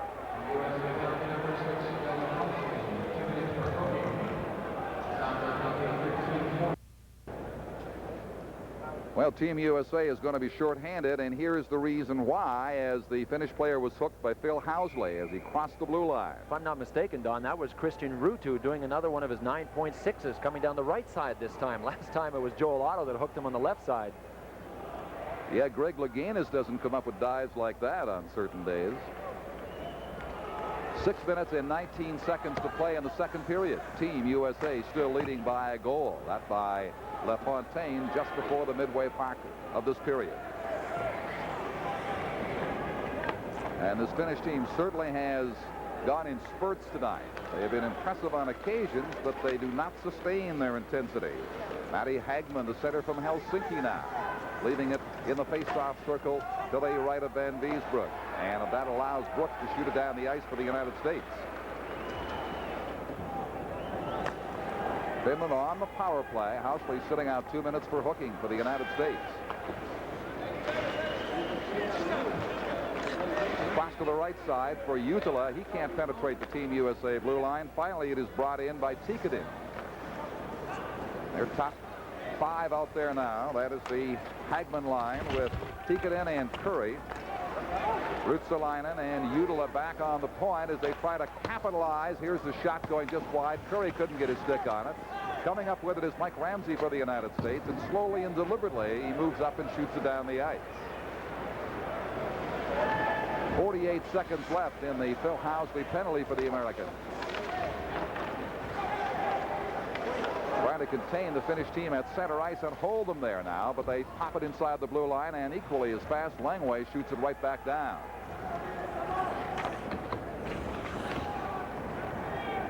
Johnson circling the forecheck. Now the Finnish player swings away from him. That is Makala. Finally over the blue line with it. Virta shoots it down beside the goal. Ruutu with it. Back on the point. Ruutu in the corner again, trying to center his pass. Met there by the veteran Langway and taken down hard. 6 seconds left now in the USA penalty. That's all they have to weather this storm. The Finns still with control, though. This is Virta getting set. Feeds the right boards. Housley trailing, comes out of the penalty box. Team USA at full strength. The shot is blocked, and Housley comes up with it for the Americans. He swings away at center ice. Over the blue line, fakes the shot, drags it through into the corner. And again, play is whistled down in the Finnish zone for a face-off to the left of Taco. The U.S. leads 1-0. 4 minutes to go in period 2. This is the Labatt Canada Cup. Here's Steve Cooney in the intermission studio from Hartford. Hope you're enjoying the first game by Team USA in the Canada Cup of '87 tonight. For Finland, this is Eero Järvi. Hounded there, has to release the puck into the United States zone. The Americans seem to be much sharper now in getting out of their own area, except this time the forechecking is successful by the Finns, and they keep it in. And now it's in the stick of Bobby Carpenter, looking to come back and have a big season with his new team, the Los Angeles Kings, in the NHL season ahead. Raimo Suominen swings in and lets the blast go that Van Beesbroek handles. This is Chelios. He's got that big blast, and that one drifts off target. A little over 3 minutes remaining now in the second period. From the left side, this is Grönstrand dumping it in. The Finns changing on the fly now. Miller in the center ice area dumps it down to the Finnish corner. Chasing it is LaFontaine, who scored the game's only goal. He is in there with Presley, but they failed to pick it up. Finland with it now. Here is the long, booming slap shot by Asa Tikkanen right on target. Mike Ramsey battles and wins it. Intercepted, though, by Tikkanen over on the boards. Another booming shot. Van Beesbrook lost that rebound for a moment off a maze of players, but now it's back out of harm's way. Less than 2.5 minutes remaining in the second period. Team USA 1, Finland nothing here in Hartford. Here is Grönstrand. Siren in front. Over the stick of Perry for the United States. A 3-on-1 break coming in right in front. The shot, oh, and a great save off the stick of Presley. The rebound, all kinds of grief for Taco, and the Americans just come short of making it 2-0. Boy, what a feed by Phil Housley. He sent Presley in, but Taco, we talked about his size when he came out. He was there to meet Presley head on. And we're going to have play whistle down here with less than 2 minutes to go, and another penalty coming up to Team USA. This is the Labatt Canada Cup. For 2 minutes with an interference penalty for Team USA. You got to know that it doesn't matter who you're playing. If you give them enough power play opportunities, sooner or later they're going to get something. The U.S. has taken 7 penalties. Finland has only taken 4. And, you know, this is one of the games that the USA thought, well, we'll at least get a break. Don Koharski's a North American official. This is their last game in the round robin, their only game with a North American official. They're going to have 2 Czechs and then 2 Finns officiating their last 2 games. He hasn't missed much, has he? Otto brings it away to center ice for Team USA, but it is offside at the Finnish blue line, and they will have to face off just outside that line with now 1:37 to play in this period.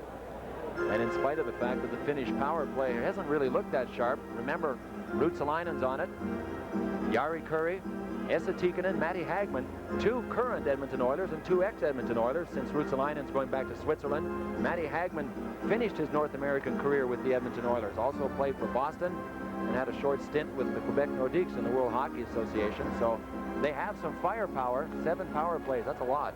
Sure is. And remarkable, they have not yet cashed in on a single one. Not yet, I say. They sustain the pressure now by blasting it down in behind the USA goal. Ruutu, and the shot drifts wide as he set up Jutila beautifully just out over the blue line with 1:15 left in the penalty, or in the period, and more than that left in the penalty, so the U.S. could go all the way out of the second period a man short.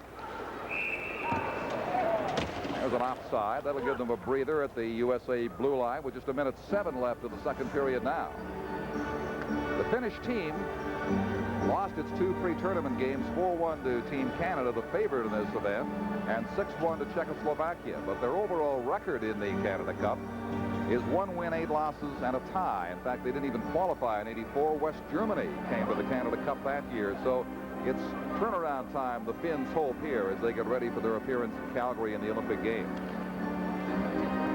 And while Team USA was hurt with injuries, Team Finland was hurt by the fact that Kari Eloranta, who played with Calgary last year, and Risto Siltanen, who plays for the Quebec Nordiques, and both play for Swiss teams now, were not allowed to come and play for Team Finland by their Swiss teams. They said, no, you signed a contract with us.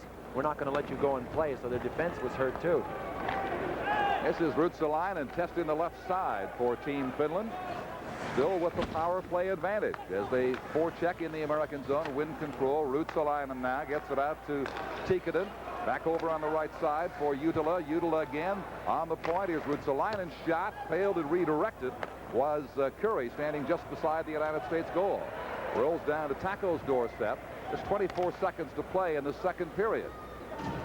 But again, Finland with the power play advantage. They bring it inside the line and dump it through and change on the go. Tikkanen still out there, however. It is shot down the ice, and chasing it will be Hannu Virta with just 8 seconds to play. So it looks as though the United States has weathered this storm. One more chance? No, it is offside. Just offside. Mikko Makala there at the United States blue line. I really think the Finnish team is going to have to start getting some inspired play from their captain. They've given it to number 17, Jari Kurri, and thus far in the game, I'm anything but impressed. That last rush, he just brought it down to the blue line, stopped, dumped it in, and stood there. And that's not the kind of play they need from a guy that's wearing the C. Jari Kurri, one of 3 players to score over 70 goals in the NHL when he scored 71, and he's looked like anything but a 70-goal scorer tonight. You have to be inspired to be a 70-goal scorer. You're right, and certainly you wouldn't expect that on a power play of all times. So they drop the puck, and they will tick away the remaining seconds to end the second period here in Hartford. There'll still be 8 seconds left in the penalty to Kurt Fraser when the third period gets underway. But the U.S. breaks the ice here. LaFontaine from Broughton at 9:17, the only goal of the period, the only goal of this game. The USA leading Finland after 2 periods by a score of 1-0 tonight in Hartford, Connecticut. And this is the Labatt Canada Cup.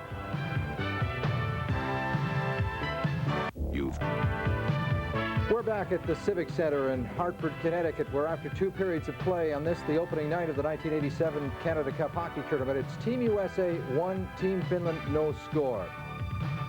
Joining me now in our intermission studio is Bobby Carpenter of Team USA, also of the Los Angeles Kings of the National Hockey League.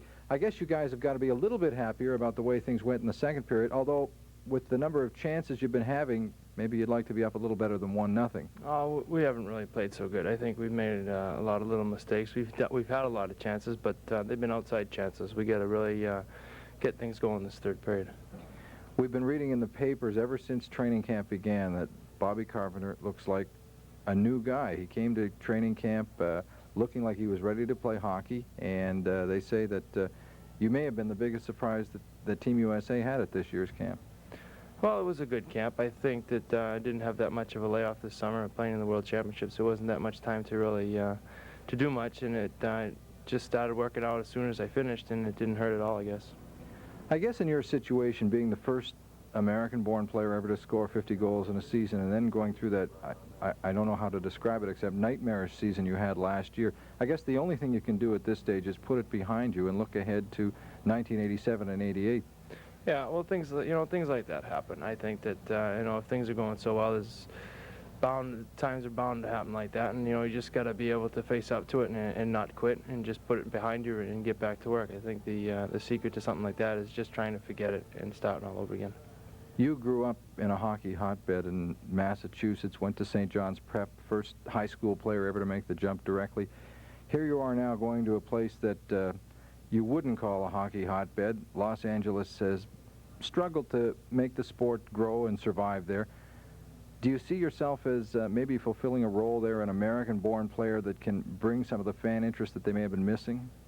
I don't know what can bring fan interest there. I think it's a real difficult spot for hockey, but I think everybody in their career, any player that plays in the NHL would like to have a chance to play in LA, and I'm just lucky enough to have it now. I think it's a great place to play. It's got a really young team now. They really start to be on the move now, and I'm just glad to be a part of it.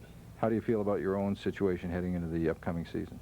Well, we'll just wait and see. I think that this tournament here is going to tell a lot. It's going to be a big tournament, and we just got to get going here, and we'll see what happens. Bobby, thank you very much for joining us. Good luck to you, the Kings, and Team USA throughout the rest of this tournament. After 2 periods of play, the score, Team USA 1, Team Finland 0. We'll be back to the Hartford Civic Center in just a moment with a Team Finland player who's familiar to everyone around hockey circles, Jari Kurri. This is the Labatt Canada Cup.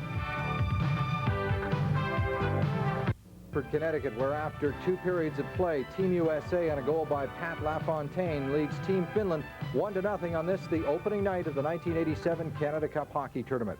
Joining me now in our intermission studio, Jari Kurri of the Edmonton Oilers and of Team Finland. Jari, the first 2 periods, I don't think you would call it the most exciting offensive hockey anybody's ever seen, but nonetheless, both of these clubs have to be careful because these are the games you both have to win to get into that medal round. Well, that's for sure. These games are very important for us and the Team USA, and both teams play a really disciplined hockey. We try to make play the on end first and wait there. I get the chances. But I guess we have to get our power play going. We had a lot of chances, and so it's going to be interesting third period. They were saying before this game began that if Team USA had an advantage, we talked to Rod Langway a bit about this, it was the physical size of the team might wear Team Finland down. I don't know if you guys felt the same way, but that was something they looked at that they may be able to capitalize on. I don't think that's going to work. We had a bunch of guys who've been playing NHL. They know what to expect, you know, and we have to be cool, not take any stupid penalties when they hit or give a little shot, you know. We have to be cool and take a hit and give it to back when we get a chance. This may not be the best Finnish team that's ever come to a Canada Cup. Then again, it may be, because it certainly is the most experienced, and that has to mean something when it gets down to cases and the games get tougher. Well, I think so. We're looking for that, you know. We have, like I say, a bunch of guys, 10 guys who play in NHL, you know. That's a good thing. We play in 3 lines, and every line we have a couple or 3 guys who play in a small rink, and that makes it feel a lot easier, you know. And our cool thing is Taco playing in Minnesota. He's doing a great job. He knows his little drills here. Everybody knows about Jari Kurri in the NHL, 7 straight seasons with 100 points or more. First European player to score 60 goals or more. First right winger ever to score over 70 goals, playing on a line with maybe the greatest player in the history of the game, at least in Canada, Wayne Gretzky. In light of all that, and in light of the 2 Stanley Cups, what does a tournament like this mean to you? Is it important to you to still take part in something like the Canada Cup? Well, I think that this is a real World Championship, you know. Every team had their best players, you know. This is a challenge for as a player, you know, and see how you're going to make it, how your country going to make it. It's an honor to play in your country. Good luck to you and Team Finland the rest of the way. Thank you. Jari Kurri of Team Finland and of the Edmonton Oilers of the National Hockey League. We'll be back to the Hartford Civic Center in just a moment with more from the opening night of Canada Cup 87. After 2 periods, it's Team USA 1 and Team Finland no score. This is the Labatt Canada Cup. In Hartford, Connecticut, where we are just moments away from the dropping of the puck to signify the beginning of period number 3 in the opening night of 1987 Canada Cup. Team USA leading Team Finland 1-0. Now let's go upstairs to Don Chevrier and Bill Clement for their analysis of the second period and the game today. All right, thank you, Steve. And yes, there indeed is life after the first period here in Hartford. The United States showed that. The Finns showed it too in the power play on occasion, but certainly the most important event, naturally, was the goal by LaFontaine. And as we said earlier, it came from a situation whereby we hadn't seen men loose in front of the net. Very few chances from that angle, certainly odd angles, but never in front. Well, both teams have been playing, as we mentioned, very strong defensively. So what you have to do is hope that with your pressure game, which the USA is trying to use against the Finns deep in their zone, that you're going to force a turnover. And that's what they did. It was more of a gift turnover than it was a forced turnover. They were scrambling along the boards, and it turned out to be Jari Gronstrand. We'll see him on the right of the screen here, end up receiving a pass. And you know what he's saying right now? Oh, no, not me. Why are you giving it to me? Aaron Broughton, key play by pinching in. And you can see LaFontaine. He knows how to sniff out a goal. He can sense it coming a mile away. So that was what the U.S. team needed to get on the board, was a break, because the Finns up until that point had been playing pretty strong defensively.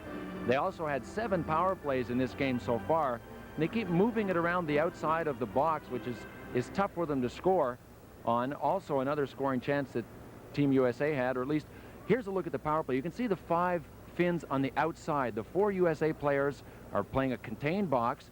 It comes around, and Team USA can bet that this is going to happen every time there's a power play. A one-time shot from Ruotsalainen at the point. Jari Kurri is standing on the left of the screen, right down by John Van Beesbroek's right, to try and deflect it. And that seems to be their pad play, but they haven't had any success with it at all thus far. Yeah, Kurri has really been loose a lot and simply hasn't capitalized. All right, what do we have now? Well, this is an excellent play by Phil Housley, and a good play by 16 LaFontaine in the middle of your screen, not going offside. He didn't see Housley coming behind him. Housley threads the needle. Watch Taco's left hand, the goalie's left glove hand, right here. And he forces Wayne Presley to his forehand. A lot of people watching this game don't realize that a move to your forehand is far more difficult move to execute than a move to your backhand. So what Taco did, take away the backhand move, force Presley to his forehand. He ended up paying the price. You could see there he ate a couple of skate blades in the face, but his mask worked pretty well. He survived that one. And he kept it at 1-0. That very nearly made it a 2-0 game for Team USA. I got the feeling, Bill, that the Americans, after a very lackadaisical tentative first period, began to pick it up ever so slightly there in the second. Maybe they're finding their legs now. I think that the energy level was decidedly in USA's favor in that period. Quite frankly, the Finnish team has looked lethargic 2 periods now, and I think it's time for Rauno Korpi to go and find the cattle prods. He's got to start prodding these guys. I don't know if the cattle prods made it with the equipment that was delayed in Toronto, but they're very lethargic. They have to start moving. He may suspect that indeed the team is here, but their skates are still back in Toronto because the equipment was late getting in. 1-0 USA then after 2 periods here. The third coming up shortly from Hartford, Connecticut, and this is the Labatt Canada Cup.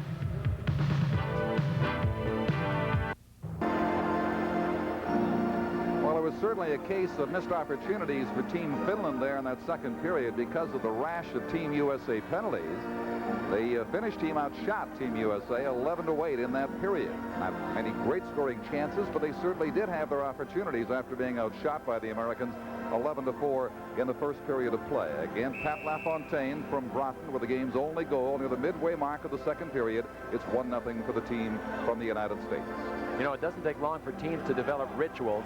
You can see Rod Langway, top left. See number 5 on the top left of your screen? He will stay there probably till everybody has gone by. And I wonder what happens when players come with the same superstitions and same rituals. All of a sudden they're thrown together. Somebody has to defer. Langway wants to be the last guy. You saw him tip Van Beesbroek's pads, tip the post. And here's the Finnish huddle. They're calling their play right now. It's third down, third period certainly. And they hope they don't punt this one away to Team USA. Still with a few seconds to serve, 8 to be precise, is Kurt Fraser of the United States, penalized late in that second period. So for a few seconds anyway, as they have greetings back to Finland, this game is being broadcast back to that Scandinavian country. The Finnish team will have the power play in effect. What's that say? Hi, Mom. It says, hello, Finland, and I'll leave the rest to your imagination.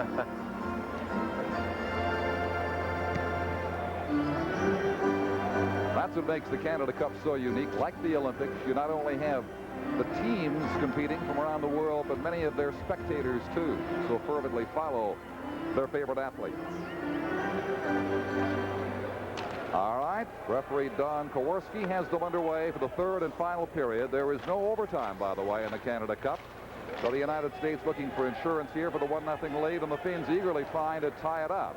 Tikkanen brings it in to Curry, drops the pass for him. Hagman now has it. He tries to play it behind the goal for Curry, sends it too far. And Kevin Hatcher for the Americans gets it out to center ice. Back on the ice is Fraser. He has partial control and a lock from Curry as they slide across the blue line offside. There's Jari Curry. What a career he's had. 7 straight seasons with over 100 points. And you can say what you want about playing with Wayne Gretzky. Naturally, it's tougher to get 100 points when you're not on the great one's right side. But certainly, I would think it's safe to say Jari Curry has helped Wayne Gretzky achieve some of his greatness as well. He's a classy hockey player, and I think Wayne Gretzky motivates Jari Curry quite a bit to play as well. I don't think he would be nearly as effective playing with anyone else. Well, if I were Mr. Curry, I would have a Gretzky clause in my contract that he's got to stay at center ice for me throughout my career. It makes quite a difference. Finland trailing by a goal now. They work it out the left side. 2-on-2. LaFontaine coming back to check on the play. Again, good work by Kevin Hatcher, the Washington Caps defenseman, riding off the Finnish player. Van Beesbroek, short side, made a good skate save. And that sends the Americans away at center ice 3-on-2. Here is Miller crossing the line, but offside was an over-eager Pat LaFontaine. Here's a good look at young Mr. Kelly Miller, left winger from the Caps. You know, rebounds are what make goalies lie awake at night and wonder what went wrong. And Van Beesbroek will leave one here, but watch how he clears it with his own stick right here. Christian Ruutu was within inches of slapping that right back at Van Beesbroek, and he just reached out and helped himself. Have to be so quick. He saw Langway pause for a split second, decided, I better take care of this myself, and he did. We're in the second minute of the third period with Team USA leading Finland 1-0 here in the opening game of the Canada Cup in Hartford. Eero Järvi for Finland now. Shoots it into the USA zone and goes in after it. Johnson slaps it around the boards. U.S. looking for a quick break here now. Housley across to Johnson. Johnson drops it back. Here's Housley getting turned around. He can't get the shot away. Dumps it in front. It is loose. And a great scoring chance tonight right there. Right out in front was Mike Ramsey, all set up. He couldn't put it away. You know, at one point, Kari Taco had 3 helpers in front of him. 3 guys wearing his Finnish colors. they all disappeared. Watch Housley just jam it in front. You can't, look at all the Finns. They're just peeling away.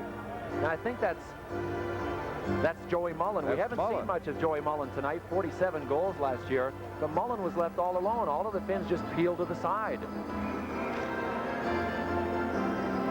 And it is still a 1-goal lead. Bob Brook centering Fraser, and Chris Nyland now. Gary Suter trailing in the slot. And here come the Finns. Chelios picks it up, and that will be icing. The puck shot from the Finnish side of center ice.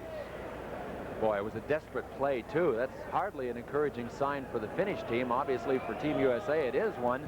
Matty Hagman had that, and he knew it was icing, but it was a real long shot. He looked over and saw Jari Kurri on the right boards and gambled that he could beat 3 defenders to the puck. He didn't have a chance. Not at all. And the play comes all the way back down now to the right side of Taco. And I don't think that any of the Europeans against Team USA or Team Canada want to leave themselves with an overabundance of face-offs in their own end, because if there's one area where the European teams haven't caught up yet to North American hockey, it's on face-offs. And Brook very good on the draw on many of those face-offs for Team USA. Working with Petri Striko, and again wins the draw, gets it back in the point. Lazy little shot, still loose in front, and a diving Taco covers up for Finland. 2 minutes into the third period with Team USA still leading Finland 1-0. From Hartford, this is the Labatt Canada Cup. Finnish defender just to the left of his net. And Blomqvist works it up the left side. Again, close coverage by Gary Suter in behind the net.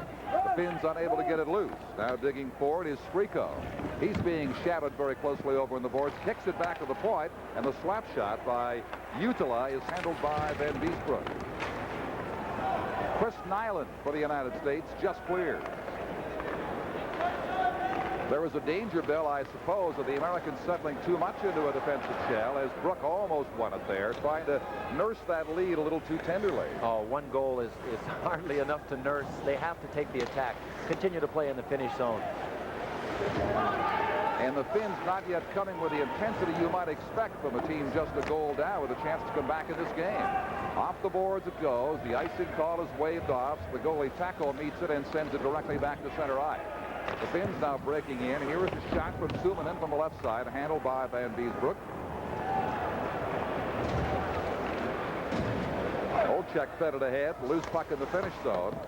Blomqvist around behind his goal, intercepted there, and loose on the left side for Langway, winding up with a shot a mile wide.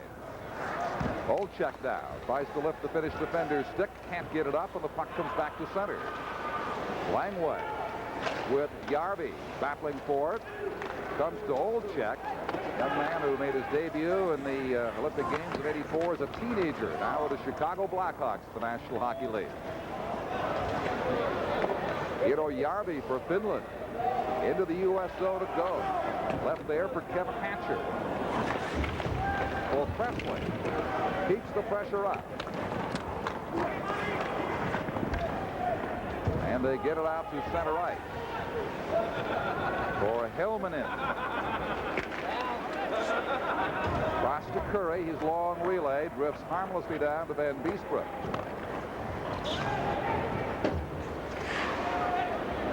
And that quick break for either team that we suspected might come as we thought they'd open things up in this period has not materialized yet as we near the 5-minute mark of the third and final period. Kelly Miller for the United States leaves it in the Finnish zone. Ruotsalainen sending Hagman away. Over to Jari Kurri. Back for Hagman, picked off by LaFontaine. Pass took a little too long arriving on the right side, and the Finns have it in their own zone now with about 4.5 minutes gone in the third period. Chance for Hagman left side, going in 1-on-2. Turning is Tikkanen with a shot, and that is turned away. Gets way out near the U.S. line, now back to center. In they come. Housley left side. He fans. Still has it. Gets it back. Here is the shot. Right on rebound. They score. The United States takes a 2-0 lead. The shot was engineered by Gary Suter and then tipped in right on the edge of the crease. Right where he's supposed to be, Pat LaFontaine. And I wonder if Phil Housley will look back at this and say, boy, am I ever glad I fanned. Here comes LaFontaine right up center ice. There's Housley on the right of your screen. He'll get it from LaFontaine. Now watch him fan. He tries a shovel pass. Whoop, didn't make it. Well, it's sure going to turn out. He feeds Gary Suter, who simply directs it to the net. Taco gets the first one, but he has no help there for the rebound. Wonder what number 7 is doing. Yatala, you can see him there on the lower right of your screen for Finland. He just let LaFontaine go right by him. So young Pat LaFontaine getting that rebound and scooping it in for the second goal, has scored both Team USA goals tonight. They lead Finland by a score of 2-0. And now the heat is really on this Finnish team. But they rally inside the United States zone. The centering pass, the shot deflected wide from the stick of Christian Ruutu. They headman it out to number 10 for the United States, Aaron Brock, and they whistle it down as play sweeps right in on the Finnish zone. And from Hartford with a 2-0 Team USA lead, this is the Labatt Canada Cup.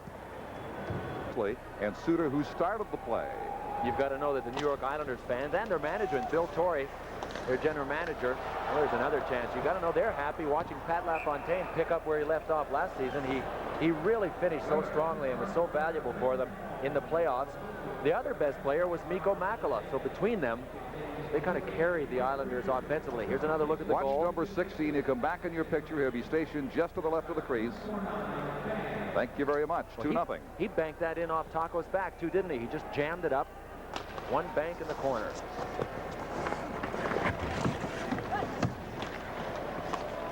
Langway just failed to hold it in.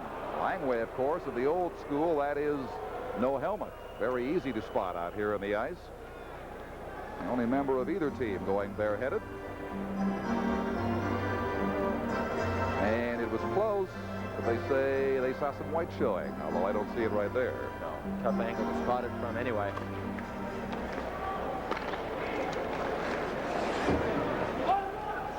Approaching the 6-minute point now, the third period. 2-0 for Team USA. Järvi starting the play on the left side, sending Suominen away.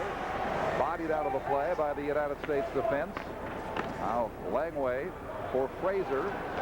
Works it ahead for Nyland. And Nyland was stopped for a moment and continues on by dropping it beside the Finnish goal. Right in front, Nyland missed the relay just by a fraction. So the U.S. gaining confidence now. But the Finns make a bad play right there. U.S. almost had a chance to get a break on that one. It is fed offside, says linesman John D'Amico right there at the Team USA blue line. So now we have 13:32 to play in the third period. The Finns looking a little bedraggled right now. Well, one of the things that Team USA does very well is team defense. Bob Johnson pointed that out, and you can look at their lineup. Guys like Fraser, Kelly Miller, Bobby Carpenter can play some strong defense. So can that guy, Mike Ramsey of the Buffalo Sabres. So 2 goals should be enough to carry them to victory in what has to be the biggest game of the tournament for them. As Rod Langway pointed out when he was talking to Steve Cooney between periods, if they can win tonight and Monday night against Sweden, they should be a shoe-in for the final round, make that Final Four. So this is huge. They're right where they want to be right now. And they indeed in '84 did make the Final Four, losing out of the semifinal, sending Canada and the Soviets on to meet in their dramatic showdown, won by Team Canada. The Finns will be in desperate shape unless they can win this one tonight, as the play is whistled down offside on the high deflection at the blue line of Finland.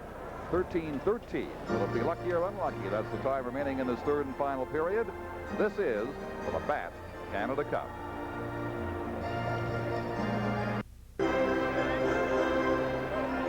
Certainly the outstanding player of this game, the most productive man for Team USA, takes the faceoff. Pat LaFontaine. He has scored both the USA goals in his 2-0 lead over Finland tonight on the opening round of the Canada Cup. LaFontaine tries to feed a pass behind to Gary Suter, who didn't see it in time. And the Finns try to break over the left side. That is broken up by Wayne Presley. Presley with LaFontaine and Kelly Miller out there in the attacking unit for the United States. And this is Presley with it now. At at the finish line, lost control. It slides down to the corner. Ruotsalainen feeds it out for the Finns. This is Hagman behind Ruotsalainen. The Finns making some very bad passes now, but here's a 2-on-1 for the United States. Closing in, the pass right in front, and it's 3-0. Thanks to Wayne Presley, set up beautifully right in front of the goal. Look what I got from Gary Suter, who was very smartly up on the play, but Don, you hit it right on the head. That was a terrible pass that Matty Hagman made for his teammate streaking down the wing. Here comes Gary Suter. Watch this dipsy-doodle move. Looking around, goes around the sprawling Utila. Christmas morning, there it is. How do you miss that one? What a great effort by Gary Suter. He has set up 2 USA goals now, and this one was picture perfect with Taco helpless, drifting way off to the left side. Well, that's all 3 goals for the LaFontaine line as well. Wayne Presley's on Pat's right side, so it's 2 for LaFontaine and 1 for Wayne Presley of the Chicago Blackhawks. The Blackhawks have more players on this USA team than any NHL team. They have 4 guys here. Presley's one of them with a gimme goal by Gary Suter set up. Yeah, Presley from Suter at 7:31 makes it 3-0 for Team USA. And the Finns, to make it even worse, adding insult to injury, take a penalty, as Gary Curry will be in the cooler for 2 minutes as the USA goals stand. It was the Americans who spent much of period 2 in the penalty box, but now the Finns have dug themselves into a very deep hole, trailing by 3 and a man short for the next couple of minutes here.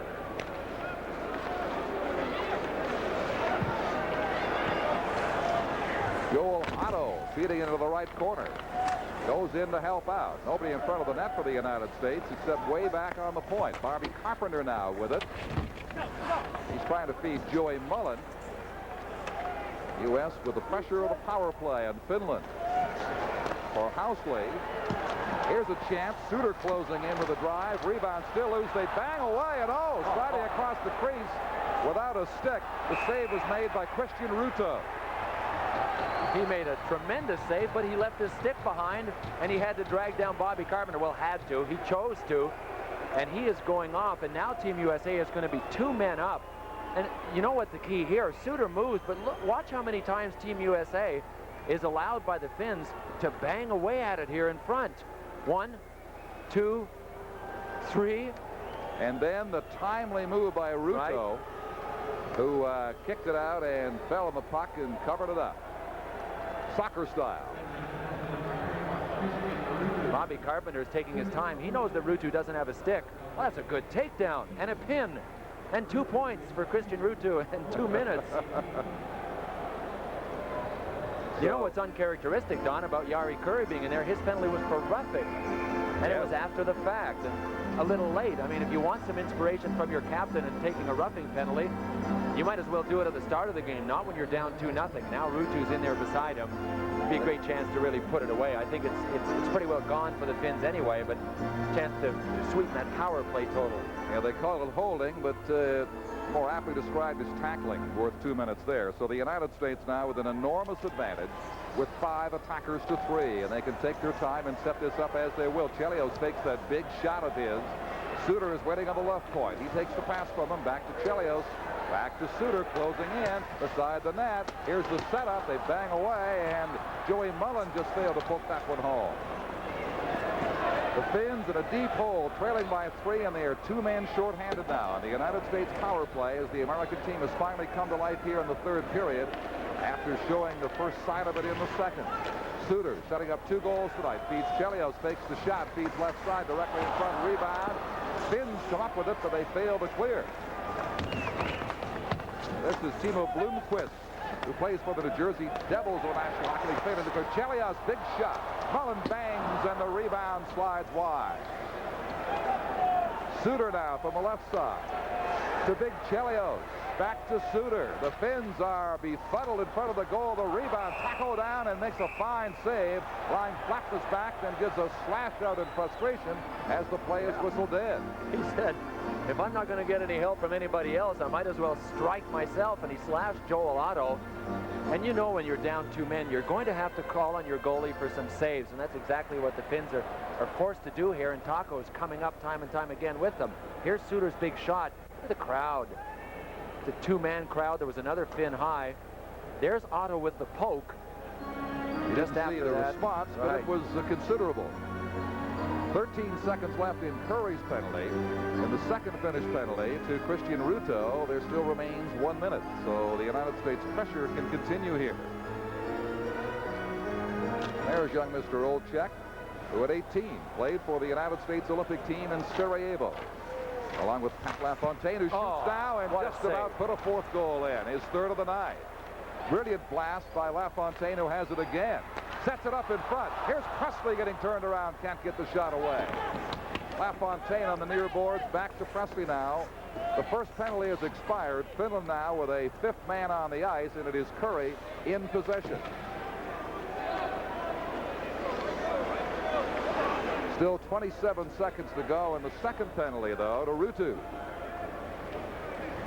So a glorious chance for the United States ticking away here to add to their 3-0 lead. As they bring it to, but not inside, Finland's blue line. Here come the Finns. There is the shot by Striko. Was handled by Van Beesbroek. A change at the bench. Langway hops onto the ice, takes the puck, and shoots it just wide. Second penalty has expired. Now Finland's back to full strength, with a big collision there on the boards, engineered by Timo Jutila. The shot from the point, the rebound, the flip just hit the short side goal post with the stick of Ed Olczek. And here come the Finns, 3-on-2. Here's the centering pass and a great save by John Van Beesbroek. Closing in was Striko, had him dead to rights, and Van Beesbroek came up with it. Back come the Americans now. Nyland shooting wide. Here's the rebound. The blast was missed by Kurt Fraser, and the Finns break out once more. 3-4-on-2. Here's the trailing pass at the blue line for Gronstad. He keeps it alive for Finland. Intercepted by Kevin Hatcher. Now LaFontaine into the Finnish corner. 8:45 to play in the third period. Team USA leads 3-0 over Finland here in Game 1 of the Canada Cup Series. Järvi plays it in. Järvi goes in after it against two American defenders. This is Brook trying to bring it away. He loses out. Finns flip it high over the glass, and there's finally a stoppage in play with 8:22 remaining in the third and final period. This is the Labatt Canada Cup. And we'll take a key face-off for Finland in the United States zone. Indeed, a rare face-off down there for the Finnish team. They trail 3-0. Tries to dig it back to Ruotsalainen and is unsuccessful in doing so. Up the boards it goes and is deflected down the ice by Team USA. Sirid for Ruotsalainen. Hitting the center red line. Swings across the USA blue. Gets tied up in there. Goes down on the play, and Chelios comes up with it. Hagman battling with Chelios now. Over to the near side for Team USA. And popped ahead by Aaron Broughton to Mark Johnson. Johnson with the trailer and the blast by Joey Mullen, trailing on the play, just going wide from the left point right on. Tackle makes that stop. U.S. so many times has been close to a fourth goal the last 2 or 3 minutes, just missing out on it. Siren now gets turned around. Long left wing pass for Bobby Carpenter. Closing in. Puck rolls off his stick into the corner. He hops after it there. But here's Ville Siren to defend for Finland and get it back to center. Phil Housley now. He's been getting stronger as this game has progressed tonight. Carpenter working in the corner against Virta. Held in, left side, long shot by Mike Ramsey, and that is handled by the glove of an alert Kerry Taco. But time is running out on the Finns. Less than 7 minutes left now, and Bobby Carpenter, or not too far, and Ray's not too far from here, played his high school hockey in Massachusetts. The first U.S. player to score 50 goals in an NHL season. He's still only 24 years of age. He's looked impressive tonight, too. I think he's found a lot of the game that he left behind at some juncture last year. He left it on Amtrak, I think, somewhere between Washington and New York. Now, maybe that he's in the air, he'll take it out to L.A. and fly. So there was a break of the play here with the United States leading Finland 3-0 very late in period 3. And this is the Labatt Canada Cup. Korpi, the Finnish coach, and don't let his looks fool you. He looks like a high school coach and an easygoing guy, but he's a real decisive little battler. Last year's World Tournament, his assistant coach disagreed with one of his policies and ended up quitting the team. Neither would budge. Korpi prevailed. Korpi's still here, and his assistant now is coaching, I don't know, Japan, Switzerland, someplace else. Well, here for the United States is LaFontaine getting turned away, comes back, battles back with a pass to Miller. Feeds it on the point. Hatcher down the boards for Miller. Skating in behind the Finnish goal, looking to pop it in front if he can. He gets turned off the puck by Christian Ruutu, and the Finns come back 3-on-2. Ruutu on the right wing drops the trailing pass, loose in front, Langway up with it and clears it back to center ice. A little over 6 minutes remaining in the third period. The U.S. 3, Finland nothing. More Canada Cup action to come for you in the days and weeks ahead, including the U.S. and the Soviets next Friday night right here in this Hartford Civic Center. We've got a mix-up here now. An American player down. Pushing at him was Skriko with the U.S. player on his back, but they get separated easily. It was Kevin Hatcher who was up and all right. 3-0 for the United States in Hartford, and this is the Labatt Canada Cup. Hartford tonight resembled the Hartford Public Library, certainly in the first period. Very quiet crowd, and then as the U.S. began to accelerate and the goals started to come, they have responded to the occasion. And for the United States, it is a happy occasion tonight. Husley is in the penalty box there with the first U.S. penalty of the period for slashing. So the Finns now with a chance to execute the power play, something they have missed out on time and time again, certainly in the second period with 7 American penalties called.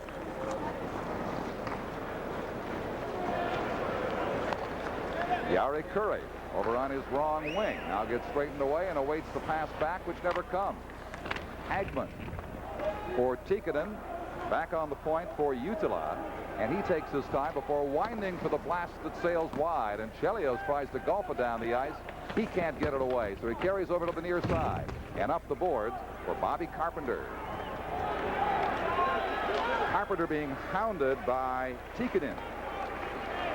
And he just lobs it down the ice. A little over 5 minutes to play now in the third and final period of this game in Hartford to launch the Canada Cup. And a successful launch for the U.S. The ever-dangerous Curry leaving it for Utila. Utila loses to Langway, and Packett comes down the ice. With 3 goals now, the United States, as opposed to 1 earlier, can't afford to play a defensive game and just keep turning the Finns away. They should have enough scoring to win this one.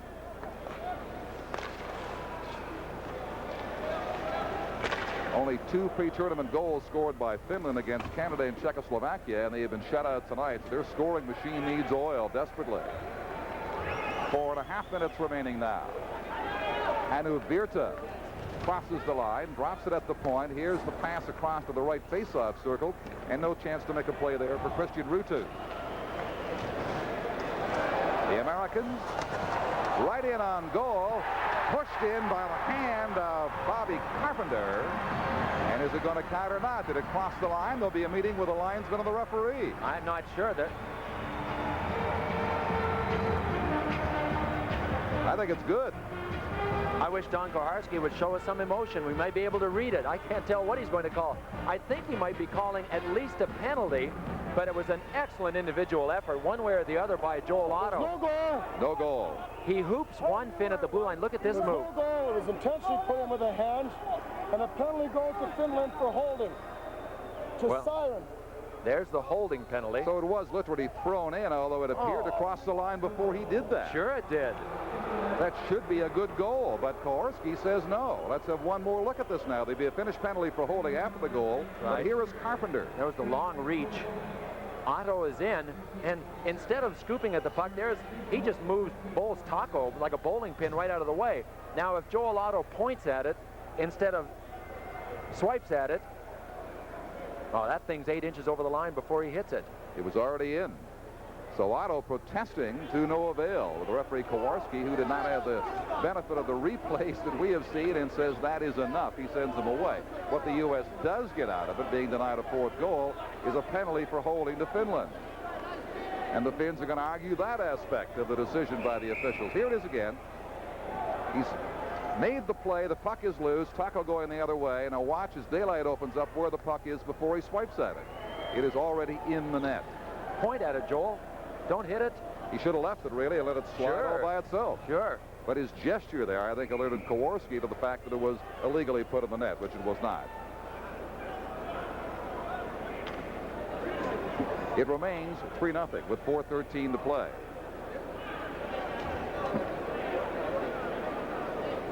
With the United States about to start a power play. In the penalty box for the Finns is Jukka Seppo.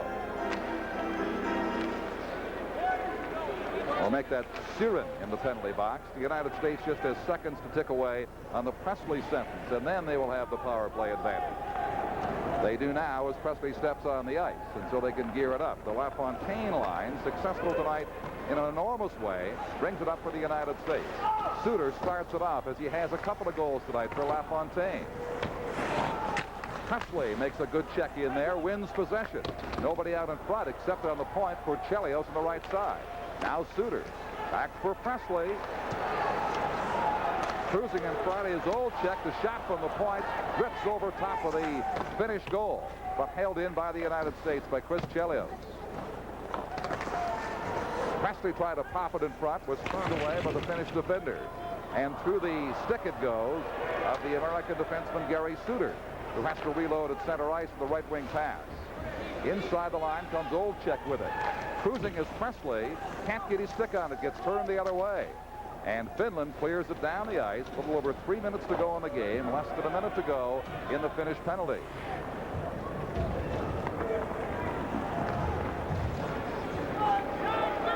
A scoreless first period, a goal of the second, two more here in the third period have given the United States a 3-0 lead. And a moment ago, as you saw, it could well have been 4.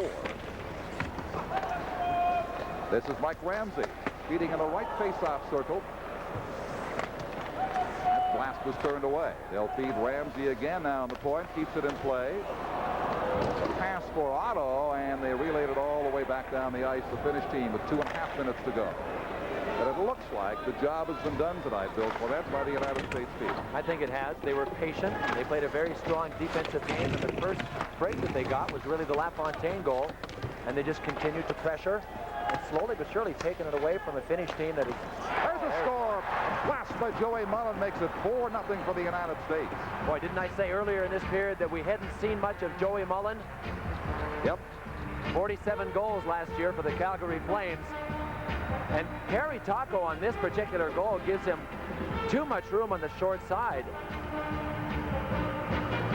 It'll be back to the point and then back into Mullen, who does a spin around. Well, that's a tough call, too. I said Taco gave him too much room on the short side. You could see a screen moving in front of him. Watch the left of your screen and see if we can anticipate what Kerry Taco is seeing. Well, he is seeing nothing but a blur of blue and white in front of him. He never flinched. Mullen just picked the short side. Yeah, that was Bobby Carpenter in front, providing a very effective screen for the United States along with the Finnish defenseman. 4-0 now, less than 2 minutes to play. Team USA very much in command here in Hartford tonight on the opening night of the Canada Cup. After a slow start. Back they come again. Puck is left there by Fraser. Now the Finns move it up to center. Drop pass, shot by Ruutu. And Van Beesbrook covers up on that. The goal, Mullen from Ramsey at 17:49 has given the U.S. this 4-0 lead with just now 1:35 to play. You know, we've talked about the European teams being reluctant to shoot until they get a good chance. That was a really a low percentage shot, and it handcuffed John Van Beesbrook. It went between his legs and then snuck out the right side. But that had as good a chance of going in as just about anything they've thrown at John Van Beesbrook. You have to wonder if the law of the percentages, the law of averages, don't say the more you shoot, naturally, the more chances you have of scoring goals. The Finns have been really reluctant to shoot. Jari Kurri especially. I don't even know if he's had a shot on goal tonight. He's had some deflections on the power play. There you can see the shots. I don't think so. He really has been beside the net. And there goes the shutout. There goes the shutout right there as Timo Jutila just lifts the little lob shot like a curveball that just sort of dropped in behind John Van Beesbrook, and it's 4-1. I'm not sure that someone didn't deflect it in the slot gun. There's a one face-off. You don't see that too often. Now Utila will just wrist it. Did it change directions, or did it just come out of a screen? It handcuffed Van Beesbroek. You could see that he picked it up late, really didn't react. It wasn't a hard shot. It was clean, but I think the screen was the factor there, and it's 4-1 now. The United States has lost the bid for the shutout. Again, a low percentage shot. You talked about them earlier. That's about all the Finns have had to work with, but this one happens to pay off for them with 1 minute and 10 seconds left in the game now. 4-1 for the United States, and they whistle it down in behind the United States goal. This is the Labatt Canada Cup. Utila in the final 2 minutes of play here, and we are now down to the final 1 minute of play in this Canada Cup game. The victory nicely in hand for the United States. Brook takes it over the line, expecting his winger to be there on the left side, Kurt Fraser. He didn't get there in time. So a slow start blossomed into an acceptable performance in the second period and a much more polished performance by the United States here in the third bill. I think patience has been one of the keys of the United States game tonight. They were patient enough to wait for the breaks, but in this game tonight we can also see some of the deficiencies. When they run up against the Canadians and against certainly the Soviets, they're going to need a little more firepower. They're not going to be able to be quite that patient because they're going to be under siege, under attack all night long. So, but you never know. Once the 4 teams make the final round, it's a single game for the semifinals, and then the 2 winners play the best of 3 games. So as long as they make the semifinals, then it's down to 1 game to make the final 3 games. So it's not really a long shot at this stage. I remember one game, as we all do, in Lake Placid, New York in February of 1980. Here's a chance for Finland. It drifts wide of the U.S. goal. 18 seconds remaining in the third and final period now. The Finns, looking to make it a little more respectable, are going to maintain their record of having scored just 1 goal in each of their pre-tournament games.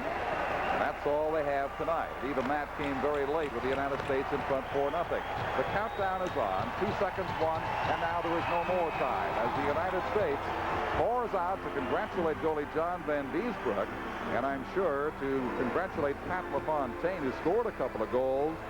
And also a man who set them up deserves praise tonight, defenseman Gary Suter. He made some very nice plays for the American team. He had an excellent hockey game, and I think I'll go back to what we said in the Open. The team that loses this game will not make the Final Four, and certainly Finland, unless I would say Sweden collapses or Team USA, somebody would have to collapse at this stage for Finland to make the Final Four. But certainly it's the win that Team USA had to have. If they can beat Sweden on Monday night, be a great setup for the Final Four. Well, these 2 teams will line up for presentations on the respective blue lines here in the Hartford Civic Center, and we'll have that for you in just a moment here with the U.S. winning 4-1. This is the Labatt Canada Cup. And gentlemen, to present the Labatt Player of the Game Awards, here is Jeff Payne, the Regional Sales Manager for Labatt Importers. The Labatt Player of the Game for Team USA with a pair of goals tonight, number 16, Pat LaFontaine.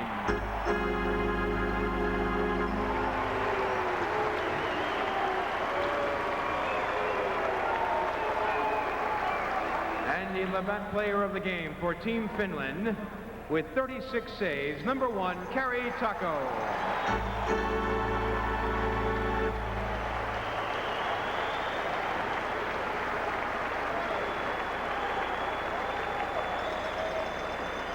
Ladies and gentlemen, Hockey Canada and Labatt's, thank you for your attendance tonight and invite you to continue to follow Labatt Canada Cup 87. The next game here at the Civic Center will be Friday night, September 4th. And there you're looking at Kari Taco, the Labatt Player of the Game for Team Finland. Of course, the Player of the Game for Team USA with 2 goals this evening, Pat LaFontaine, who toils for the New York Islanders of the National Hockey League during the regular season. Taco, of course, is the goaltender for the Minnesota North Stars of the NHL. The final score, Team USA defeating Team Finland 4-1, and this is the opening game for both clubs in this 1987 Canada Cup hockey tournament. Now let's go upstairs to Don Chevrier and Bill Clement. Okay, Steve, and a good start, a not terribly impressive one early on for the United States, but they got their wings, they began to go, and as you say, maybe now that they have had this 1 game under their belt, they will maybe rise to the challenge of playing the tougher teams, the speedier teams, the more skillful teams, the Soviets certainly in Canada. Well, you know, one of the most overworked words, I think, in sports is momentum, but at times it's appropriate, and we just have to look back to 1980. You mentioned the gold medal that Team USA won in the 1980 Lake Placid Olympics. And that was a great example of what momentum was all about, including confidence and believing that you can do it. If Team USA goes on to beat Sweden on Monday night, we have to face the fact that they have some very gifted athletes, and I think it would be very possible for them to move up from the ranks of the long shot to somebody that's going to be a very legitimate contender. Confidence builds as each win gets under your belt, and they're underway tonight. Yeah, the U.S. took a big step toward the Final Four, and I'm afraid Finland may have taken a big step toward the door. I think so. I honestly believe, and I've asked other people that have studied the Finnish hockey program, that they suffer from an inferiority complex. I don't think that Finland believes they can come into a tournament like this and beat these hockey teams. And until they win a silver medal in the Olympics, or say finish second place or win the Canada Cup, I think the Finnish team is going to be destined to continue with this inferiority complex. We mentioned earlier they have great individuals, but they've never put together a great team. All right, let's go to Pat LaFontaine, the star of this show certainly tonight for Team USA in a scoring sense. He got not one but two goals.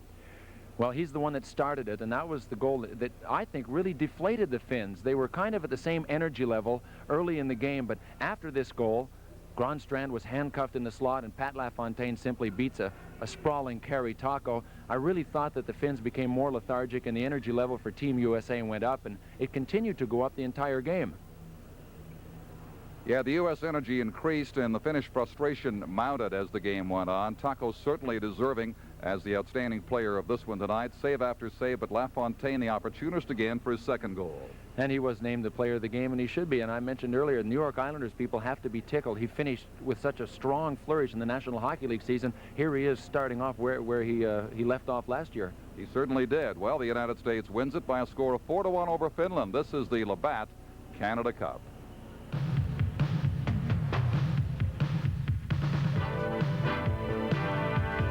And Team USA 4, Team Finland 1 in the opening game of the Canada Cup for both clubs. Joining me now is the player of the game for Team Finland, goaltender Kari Taco, who toils for the Minnesota North Stars during the regular season. A rough start for you guys, kind of put you behind the 8 ball to get into that Final Four. Yeah, and I guess we knew that already before the game, and like you saw during the first period, our game was like upside down. We couldn't give the passes or anything. It was just terrible. In the first period, or rather the second period, the club had some chances because of the number of power plays they had, but couldn't capitalize. Yeah, we had good power plays. Well, actually, we didn't get too many shots during the power plays, but we had the puck all the time. I don't know why. And like the game plan was that we are going to give the puck to the blue line and shoot from there and have a screen between front of the net. But I don't know, we didn't have that. So one goal only, and that's all. Can you get back in it? I trust my team, but it's tough now. It's up to team, me too, so it's tough to say. Kari Taco, thank you very much for joining us once again. The final score in this hockey game, Team USA defeating Team Finland 4-1 in the opening game of the 1987 Canada Cup for both clubs. For Don Chevrier and Bill Clement, this is Steve Cooney from the Hartford Civic Center. You've been watching the Labatt Canada Cup.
Thanks for watching Madison Square Garden Network's Summer Garden Party, where the action heats up all season long. It's our